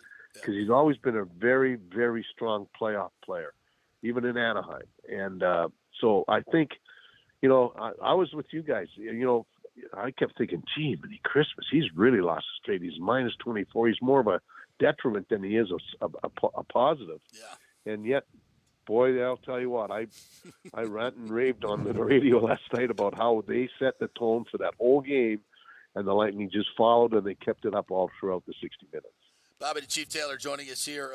Anthony Cirelli got a big goal in that first period, but again, his shutdown abilities, Marner and Matthews, I thought were almost invisible last night. What is it about what the Lightning do in the postseason that have made them so ineffective? They don't give them time and space. Yeah. I mean, I harp about it all year long. Yep. If you keep giving these skilled players some space, you got to get in their face and on top of them before they get going. Yeah. I mean, Marner got 3 assists, but you're right. Matthews, I don't even. I mean, when we do the game in Amalie, we have the radio on, and it's 25 seconds ahead of television. Yeah. So I'm listening to Mitch and Phil all the time because you have to be able to respond to what they say during the course of a broadcast. Right. And they, I hardly ever heard Matthews' name said. Yep. Hardly. Marner got 3 assists, but they were very quiet assists. But that's the thing that Lightning have to do is that you've heard me say this before, JP. Wayne Cashman, one of the great Boston players, and who was one of the original coaches here in the 90s, and he said when he would tell guys to get in their face quickly, he says, "What would you like to do? Jump in front of a car going 3 miles an hour, or jump in front of a car going 20 miles an hour?" So that. Yeah, Hill Cash was funny, and he had a cigar in his mouth when he said it too. Yeah, so exactly. you could hardly understand him. But for me, it's common sense. That's the thing. You got to catch guys with speed and skill early before they get going, and that's what they did to that line. Yeah, and I thought Vasi was good last night as well. Chief, he seemed locked in, and the time that he took off to lift some weights and get ready for whatever he needs to get ready for, I thought paid off. He looked really locked in too. Yeah, he really did. And only playing one of the final 4 games, that gives him a mental rest too. Yes, exactly. He comes out refreshed in that, and it's really funny because I heard him talk about that. I go, boy, you're resting, you're lifting weights and doing all that other stuff. God, when we were lifting weights, we were having a beer and sitting out in the sun. Yeah, it's a little different now, Chief. And no doubt Yeah, a about little, it. just a tad. Are you worried at all about Hedman and Cernak? And if you heard anything on their injuries at all? Hedman, I am for sure, because he left nobody saw it, but he left early in the second period. Yeah. And he only played like 6 minutes. That's a little bit scary. Yeah. Cernak and then Esimont hit shots to the head. Yeah. That kid's he's automatically got a game suspension because of match penalty. When you call a match penalty, it's intent to injure. He should get more. There's that other guy that hit Esimont in the head too with the check. Yeah, McCabe. Yeah. Player safety should be coming up with that too. The way this game is controlled now, there's about 60% of those suspensions come from the player safety award.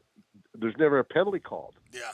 So it could, if they're reviewing those things, and all three guys never came back. Yep. Yeah. So that's the one thing about it is that there's got to be something to that hit if they didn't come back. Exactly. They got to review that today. I guess we'll find out later today. Yeah, 3 o'clock is the 3 o'clock is the hearing for. Yeah, but think about it. It's Toronto, so they're going to get the benefit of the doubt every time. Probably right. All right, Chief, thank you, my friend. We'll be listening for you on the pre-games and post-game shows all throughout the playoffs. Thanks, partner. Appreciate it. You bet, guy. Thanks a lot. All right, Bobby the Chief Taylor right there. You can catch them on 102.5.2 HD, pre and post at 6 o'clock or an hour before the games face off, and then right after the game as well. So remember, we'll have all that local coverage. All right, quick break. When we come back, Dave McCarthy's going to join us from NHL.com. He covers Toronto for them. Also does Sunday brunch on SiriusXM. So we'll get the Toronto perspective when we come back. Stay with us. Folks, there is no better place to shop for jewelry than the Gold and Diamond Source. They are the family jewelers, and they will treat you like family. They'll make it a fun experience. People come from all over to shop at the Gold and Diamond Source because of their great customer service and incredible, impeccable reputation. No sales pressure, no intimidation, and they have the largest selection of hand-picked diamonds. And by the way, diamonds are the April birthstone. So this month only, they are offering 15% off their diamond birthstone collection, available on just select products. And you probably heard a lot about lab-created diamonds, folks. They hold no real value. You will have no resale value whatsoever with a lab-created diamond. And of course, it's fake. It doesn't mean as much. The Golden Diamond Source has plenty of options to accommodate any budget, folks. Interest-free financing up to 5 years, a layaway program, 20% down, and only 6 monthly payments. And of course, the Diamond Savings Account, where you get full value of your diamond when you look to upgrade it.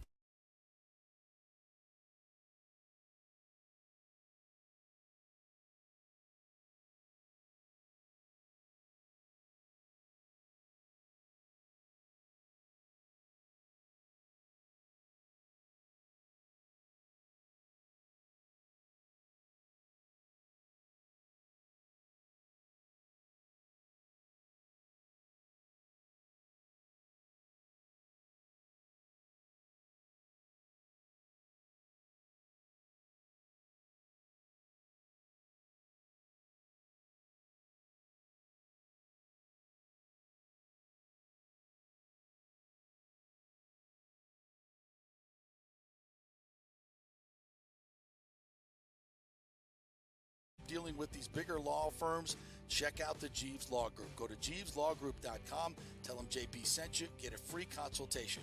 It's the Jeeves Law Group. Scott Jeeves has been representing clients in the Tampa Bay area for over 25 years. Give them a call. It's a free call. 727-894-2929. 727-894-2929. Or go to JeevesLawGroup.com. Pure sports. JP is back on. Welcome back. FanStream Sports. All right, welcome back to the JP Peterson Show, brought to you by the great folks at the Jeeves Law Group, JeevesLawGroup.com. Italiano Insurance, great time for a insurance checkup. They could save you thousands on your homeowners or your auto. Prices are changing all the time.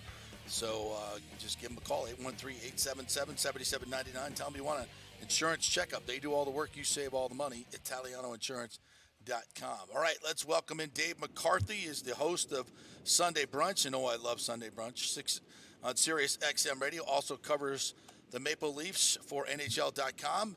Dave, how are you? Thanks so much for joining us. Appreciate it. JP, always good to know, and I've got somebody who looks for rezos at the brunch. This is always good to know. You take the listeners where you can get them, buddy. That's right. Seat for you at the brunch anytime. Beautiful, beautiful. Hey, and if you ever come to Tampa, we've got some great brunch spots around here, so we'll definitely hook you up with those. Absolutely. All right, so I love Tampa. I'm not coming down these playoffs because I've got radio work that's keeping me in one place, but it is one of my favorite road cities. Nice little setup you guys got yourself there. Right? I mean, with the all the players live right there on Davis Island for the most part, and Harbor Island, and the arena's right there. They can take their jet skis to work. I mean, it's a little unorthodox, but we like it here. It was funny. I was talking a month or so ago to a former Lightning. I'm not going to say his name because it was off the record, but it was a great anecdote. And I asked him, I said, do you guys ever take your jet ski to the game? Because I know there's a little dock right down there by Emily Arena. And he goes, no, not for games, only for parades. Oh, that's good stuff, eh? That is a good one. We'll have to use that one here. He might want his name on that quote, so I'd check back with him. All right, so we've said enough about last night's game. Not this year he won't. Not this year he won't. We've said enough. I want to get your take on, from the Toronto perspective, what the hell happened last night.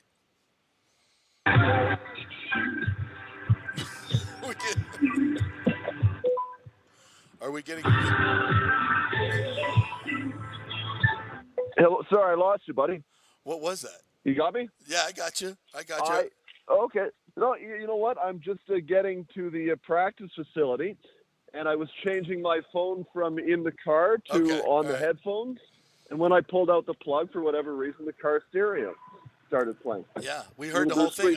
But we're good here. I thought you were doing some musical tribute to what the hell happened last night, which was the question I asked you. And it was like some song that you were adding on the accoutrement. I'm like, wow, we're getting bonus music here. A little musical score for his answer. So maybe, if you can come up with a song that would describe Toronto's response in Game 1 last night, what would it be? Well, I don't know. I was listening to Bruce Springsteen, so maybe off the top of my head, we went down to the river, and down to the river we cried because, there was a lot of tears in Toronto yesterday. Look, it was interesting to see how that game played out because coming into it, the talk was that this is finally the year that Toronto's going to push through. They're a better team on paper. They're a better team in terms of experience. Tampa Bay. They got a lot more mileage on them. I don't think on paper are as good a team as they were last year, losing guys like Andre Palat and Ryan McDonough. Yeah. This was really the year where everything was setting up for Toronto. Yep. And what was most concerning to me from the Maple Leafs standpoint was not he made some mistakes, turnovers, all of that. It was the city was electrified all day long here yesterday. The building was coming apart. The anthem, everybody was in their seats early in the warm-up, which, if you know Toronto, is very rare, basically never happens. Right. What was most concerning to me was, despite all of that, they came out in the first period and there was no energy to their play at all. It just almost looked like they weren't in the mood. Yeah. And that to me was a really concerning sign. But in saying all that, look, the team in your neck of the woods lost 5-0 in Game 1 last year. That's right. And they went on to win the series. So it's a long series here. Yeah, I think sometimes I see when there's a lot of pressure on a team, they expend all their energy before the game. The fact that all that buzz was going on, you get out there and warm-ups, and that emotional energy is just spent by the time that the freaking puck drops. And that's playoff experience, for the Lightning. It just really felt like, to me, and I've been watching them, obviously I cover them for a living here, is they've been bored for 2.5 months, and they've been waiting for this moment. and this is the season that matters, and they answered the bell and took their energy up, and all the guys that were playing crappy suddenly weren't. And it's just what we expect from this team. Do you give that any credence? Yeah. Oh, I do. And most of the time I wouldn't, because it is just about impossible to turn it off and on like a switch. But if there is any team that can do it, it is Tampa Bay. And look, Ross Colton talked about it after the game last night. He said, we weren't happy with our last month, 6 weeks of the season. And he said, we'd been talking about flipping it on like a switch, but he said, we got to the point here where we said to ourselves, we got to stop talking about it. We got to start doing it. Yeah. And really, right from the drop of the puck, man, did they ever do it. And John Cooper suggested something similar in that how they were able to deal with all of the electricity and the energy in the building and the pressure and coming into the game, having played, like, quite frankly, like crap since the All-Star break. He said, well, it's because we've been there before, and we know what to expect. We know how to handle things.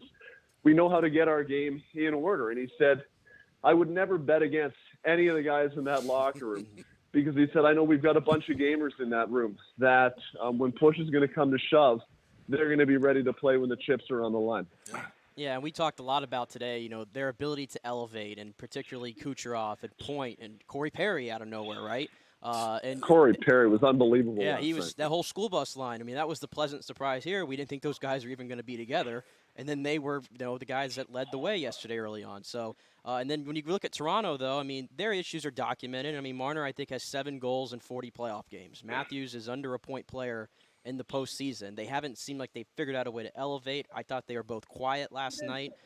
Just what do you think's going wrong with those two guys in particular last night, that they just seemed a little passive maybe in their play?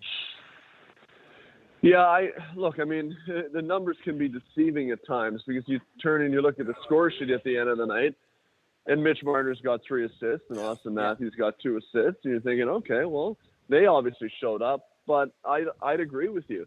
I would contend that they didn't play their game, in that they were not able to set a tone and establish themselves early in the game when it mattered. They got some cookies on the power play later on in the game when things were not out of reach, because they did get it back to within 1, but you're chasing the game at that point. I didn't see them establish themselves right from the word go, but I saw Tampa Bay do so. Every single one of Tampa Bay's players were aggressive on pucks. They were relentless in their forecheck. There was no room for the Leafs. They won every loose puck battle in the first period, and that really set the course for the game. Conversely, Toronto looked disorganized, listless, quite frankly, unprepared. They couldn't break out of their zone very effectively at all. And, you know, they were turning. I mean, that's what led to the first goal from Bellemare. Zach Aston. I mean, they had 2 or 3 chances to get that out before Aston Reese eventually threw a backhand pass up the middle in his own end into the feet of somebody, and it got picked off by Corey Perry. And away they went. So just really sloppy play from Toronto's standpoint, from really everybody. And I think, you know, when you flip it around, you look at Tampa Bay, it was strong, detailed, dialed-in play from just about everybody. Yeah. All right, hey, Dave, before you go, Dave McCarthy, NHL.com, joining us here. Who's in goal tomorrow night? Is it going to be the Wall, or is it going to be Samsonov? I would be surprised if it's not Ilya Samsonov. I really would. Yeah.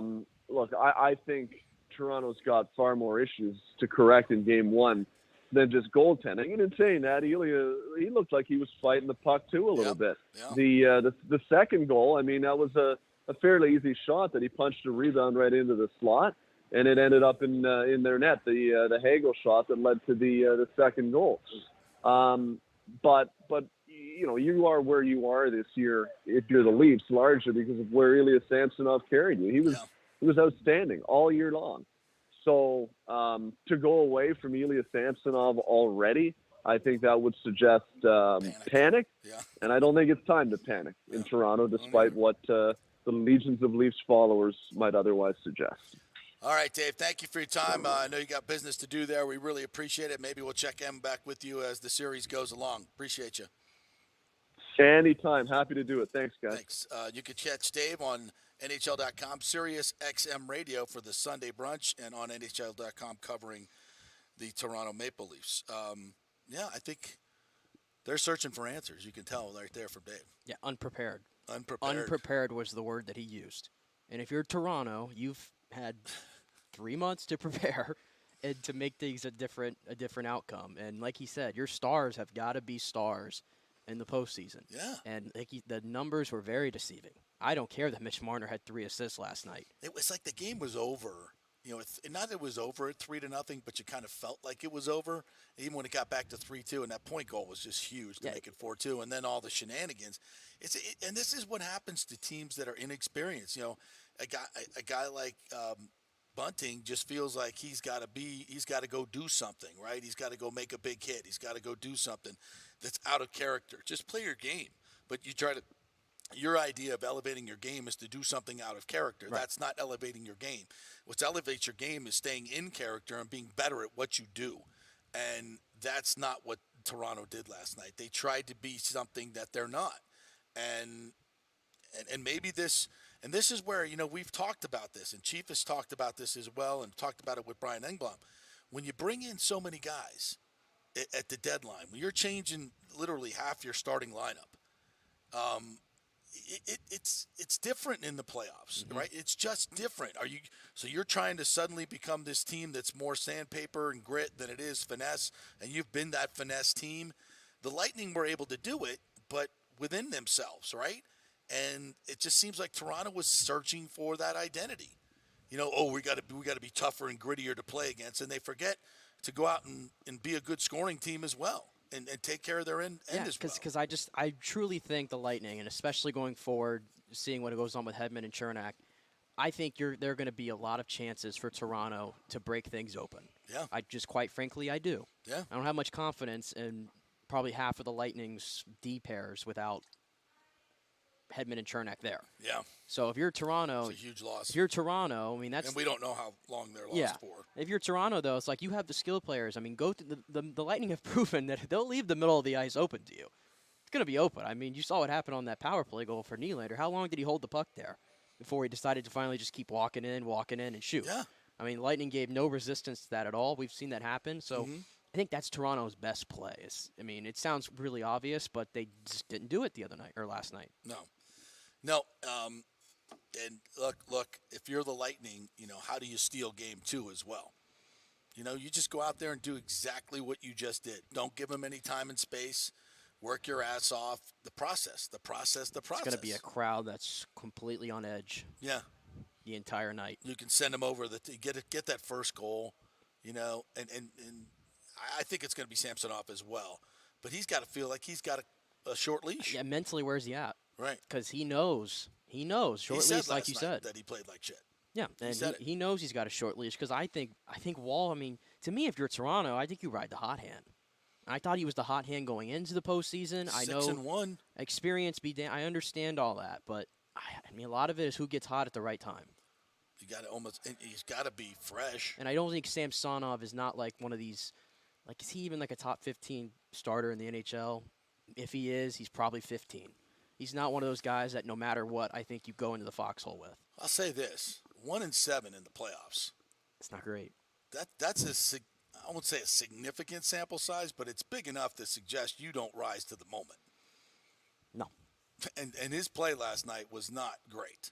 No, even the one I knew where he was just completely out of Dave it was. Just said he was fighting the puck. Yeah, like the the second point goal where he just kind of slides a little backhand through his 5-hole. Again, just no focus. Zero focus last night from him. Yeah, and with Toronto's history, and this is, the day off has just got to kill them. the Legion, like today, like Dave's going over there to ask questions of Sheldon Keefe and all the players, and this is just, they're dreading today. They're dreading today more than the film session with their coach. They're dreading us, the media mob coming in with their microphones. Why do you guys suck so bad in the playoffs? 2004, 1967, gotta be. Ugh. Go get them, boys. Get those mics in there and make them crazy. All right, we'll take a quick break. When we come back, a couple thoughts on what's going on with the Rays baseball stadium. I had a chance to digest a couple of different articles yesterday. Some weird stuff going on over there at the city council in St. Petersburg. Some weird things happening. We'll talk about that. We got some NBA stuff we want to get to. A couple other little nuggets. Stay with us.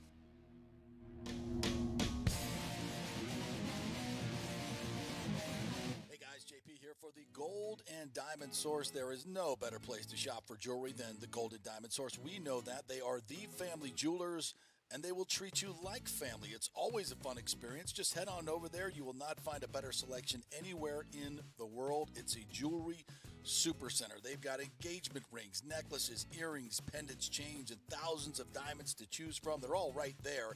They don't have to ship anything in. They have jewelry for every price range as well.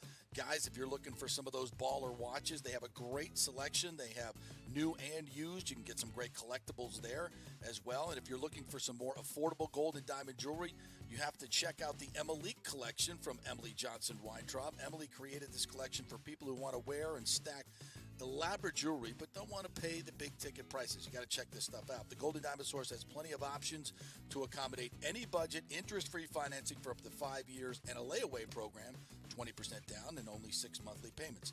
And this month only, get up to 15% off the March birthstone, which is aquamarine. Like we always say, keep it local, folks. The Gold and Diamond Source, Julie and Steve Weintraub, such great philanthropic benefactors. So let's keep it all local here when we have the opportunity, right? It's the Gold and Diamond Source, 3800 Olmerton Road, always online at thegoldendiamondsource.com. Well, Fitz the mortgage guy did it again. A listener heard his ad, was going to another big bank, but called Scott Fitzgerald at American Mortgage Services of Tampa, and Fitz saved him $618 on his monthly payment. Are you kidding me? Folks, that's big money.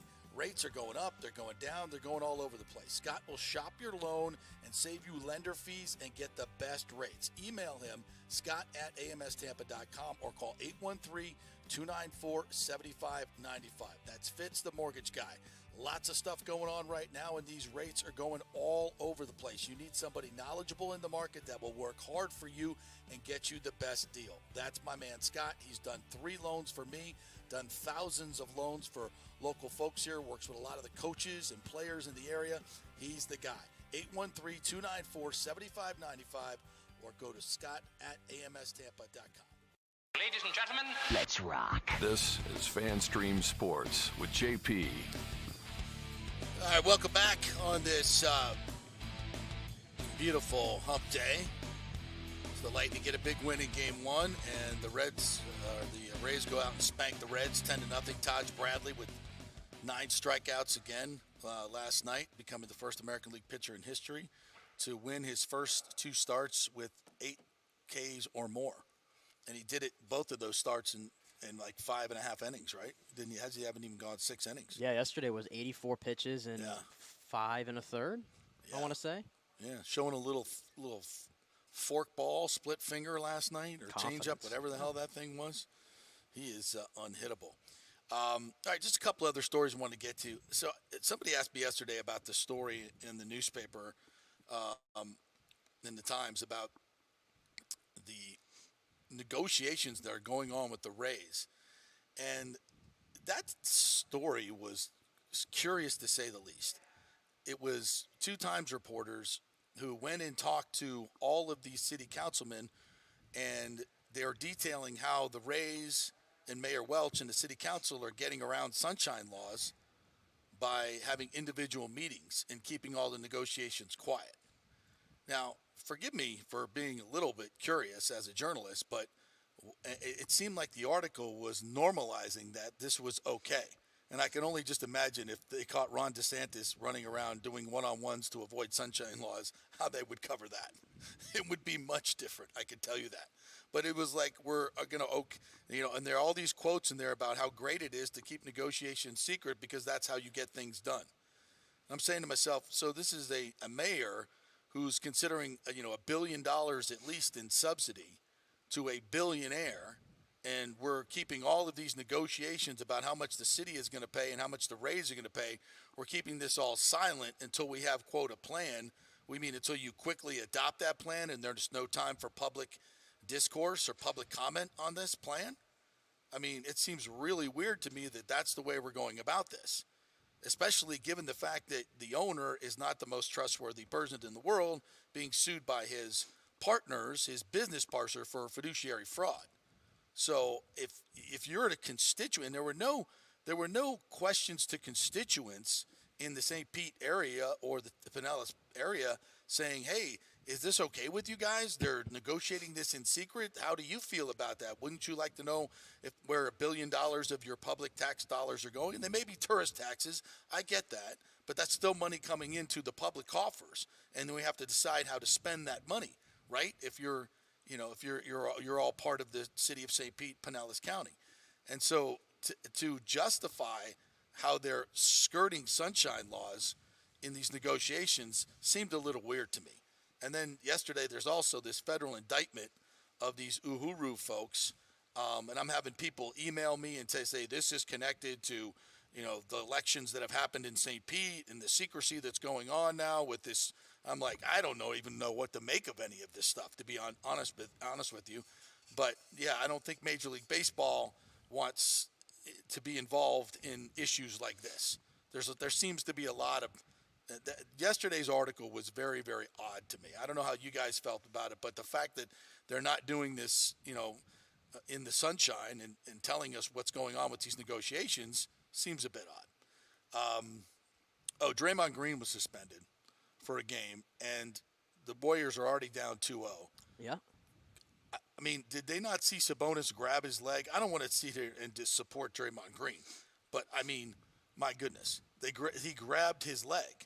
And then he stomped on him. Okay. It wasn't a particularly hard stomp either. I thought it was. But it doesn't matter. If a guy grabs your leg, and he's still holding on to it, what do you got to do to get rid of it? You know what? If you stomp him in the solar plexus, he'll let go. But to be then suspended, and Adam Silver saying what has to do with his history. Okay, we all know the history, but it also should directly be about what happened.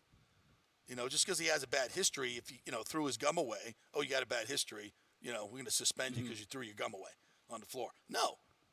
First and foremost, you got to look at the action that actually happened. And that to me, it didn't warrant a suspension, especially in the playoffs when they're down 2-0. I don't like it in the postseason. No, it's just stupid. I mean, Draymond got suspended in the finals, for crying out loud, 7 years ago. So nothing new here for him, but I hate it I just think Golden State, they're down 2-0. I know the series is flipping back over to Golden State, but they just look tired. They're facing a team that has a lot of energy and really wants to get that first playoff series win in like 20 years off their. They can't play in that arena. I feel like they've been rattled since they've had to play in that arena. That crowd is really the whole light the beam thing. Wow, that is impressive, and that team is good. It doesn't matter who it is. One night it's Fox, one night it's Sabonis. Kevin Huerter. Kevin Huerter is like your third best player, and he was just some like cast off from Atlanta, and he goes over here and they're balanced. Malik Monk, who the Lakers said, nah, it ain't working. And he goes to the Kings, and, he's dropping 18 off the bench the other night. So I like where the Kings are, and I think the Warriors, I think this might be the end of them. Completely. Yeah, and it's funny how they thought that they could flip the switch, and maybe not so much. They had so many problems in the regular season, a lot of problems. They got hot at the right time, I guess, going in, but there was a large stretch of the season they did not play good basketball. Yeah. I watched a bit of the Suns and the Clippers game last night, and obviously the series is tied 1-1. Phoenix wins last night 123-109. Kevin Durant was an assassin last night. He was 10 of 19. Yeah. He was hitting his mid-range game. Devin Booker was freaking phenomenal. He was fantastic. Best player on the court. 4 for 7 from 3, big deep threes. 14 for 22 from the field. Yeah. Shot 63% to score 38 points. Yep. Are you freaking kidding me? Yeah, Phoenix showed me something last night. They were down 51-38. I told you they were coming back in this. Well, hold up. I'm not done. They were down 51-38, and they were able to come back, and they dominated the second half, I thought. But the problem with Phoenix is, to me, they're so over-reliant on what Booker and Kevin Durant do. I don't think they are a great team outside of those two dudes, and they have to have them be as efficient as they were last night, in my opinion, to have a chance. mean, DeAndre kind of my Ayton's take a on it. pretty damn good player. He's not my favorite player in the world. He scored 14 last night, 13 rebounds. No, 7 last of 10 night from the field. What more do you want? Last night, the way they shot the ball, what was it exactly? They shot 59% from the field as a team. Okay, that ain't happening every night. Ain't happening every night. That's my concern with Phoenix. Everything went right yesterday completely for them to beat the Clippers without Paul George. Well, George ain't coming back. He ain't coming back in the soon. series. I still like the Clippers here. I still like the Clippers. All right, I'll bet you on that one. Where else are we at? The Lakers go tonight at 7:30 in Memphis. Miami and Milwaukee. Miami took that first game, but Giannis is not playing. I'm not sure if he's playing or not. And Denver leads the Wolves 1-0 in that The series that nobody cares about. Yeah. That starts at 10 o'clock every night. Cleveland beat the Knicks last night, so they're now tied at 1. And Boston's just going to destroy Atlanta. I think Dave Portnoy tweeted yesterday if the Celtics played the Hawks 100 times, the Celtics would win 200 of them. I don't think the math works there, but I get what you're saying. That team has no shot in that series. Yeah, zero, absolutely zero. All right, what else? Anything else we're missing here? I think we got all of it, partner. All right, so Bolts get the big win, as do the Rays. The Rays will be playing this afternoon, so go Rays. We'll be back tomorrow previewing Game 2. Brian Bradley's going to join us tomorrow. Try to get some Rays folks on as well, and we'll have another entertaining show for you on Thursday. So have a great day, everybody.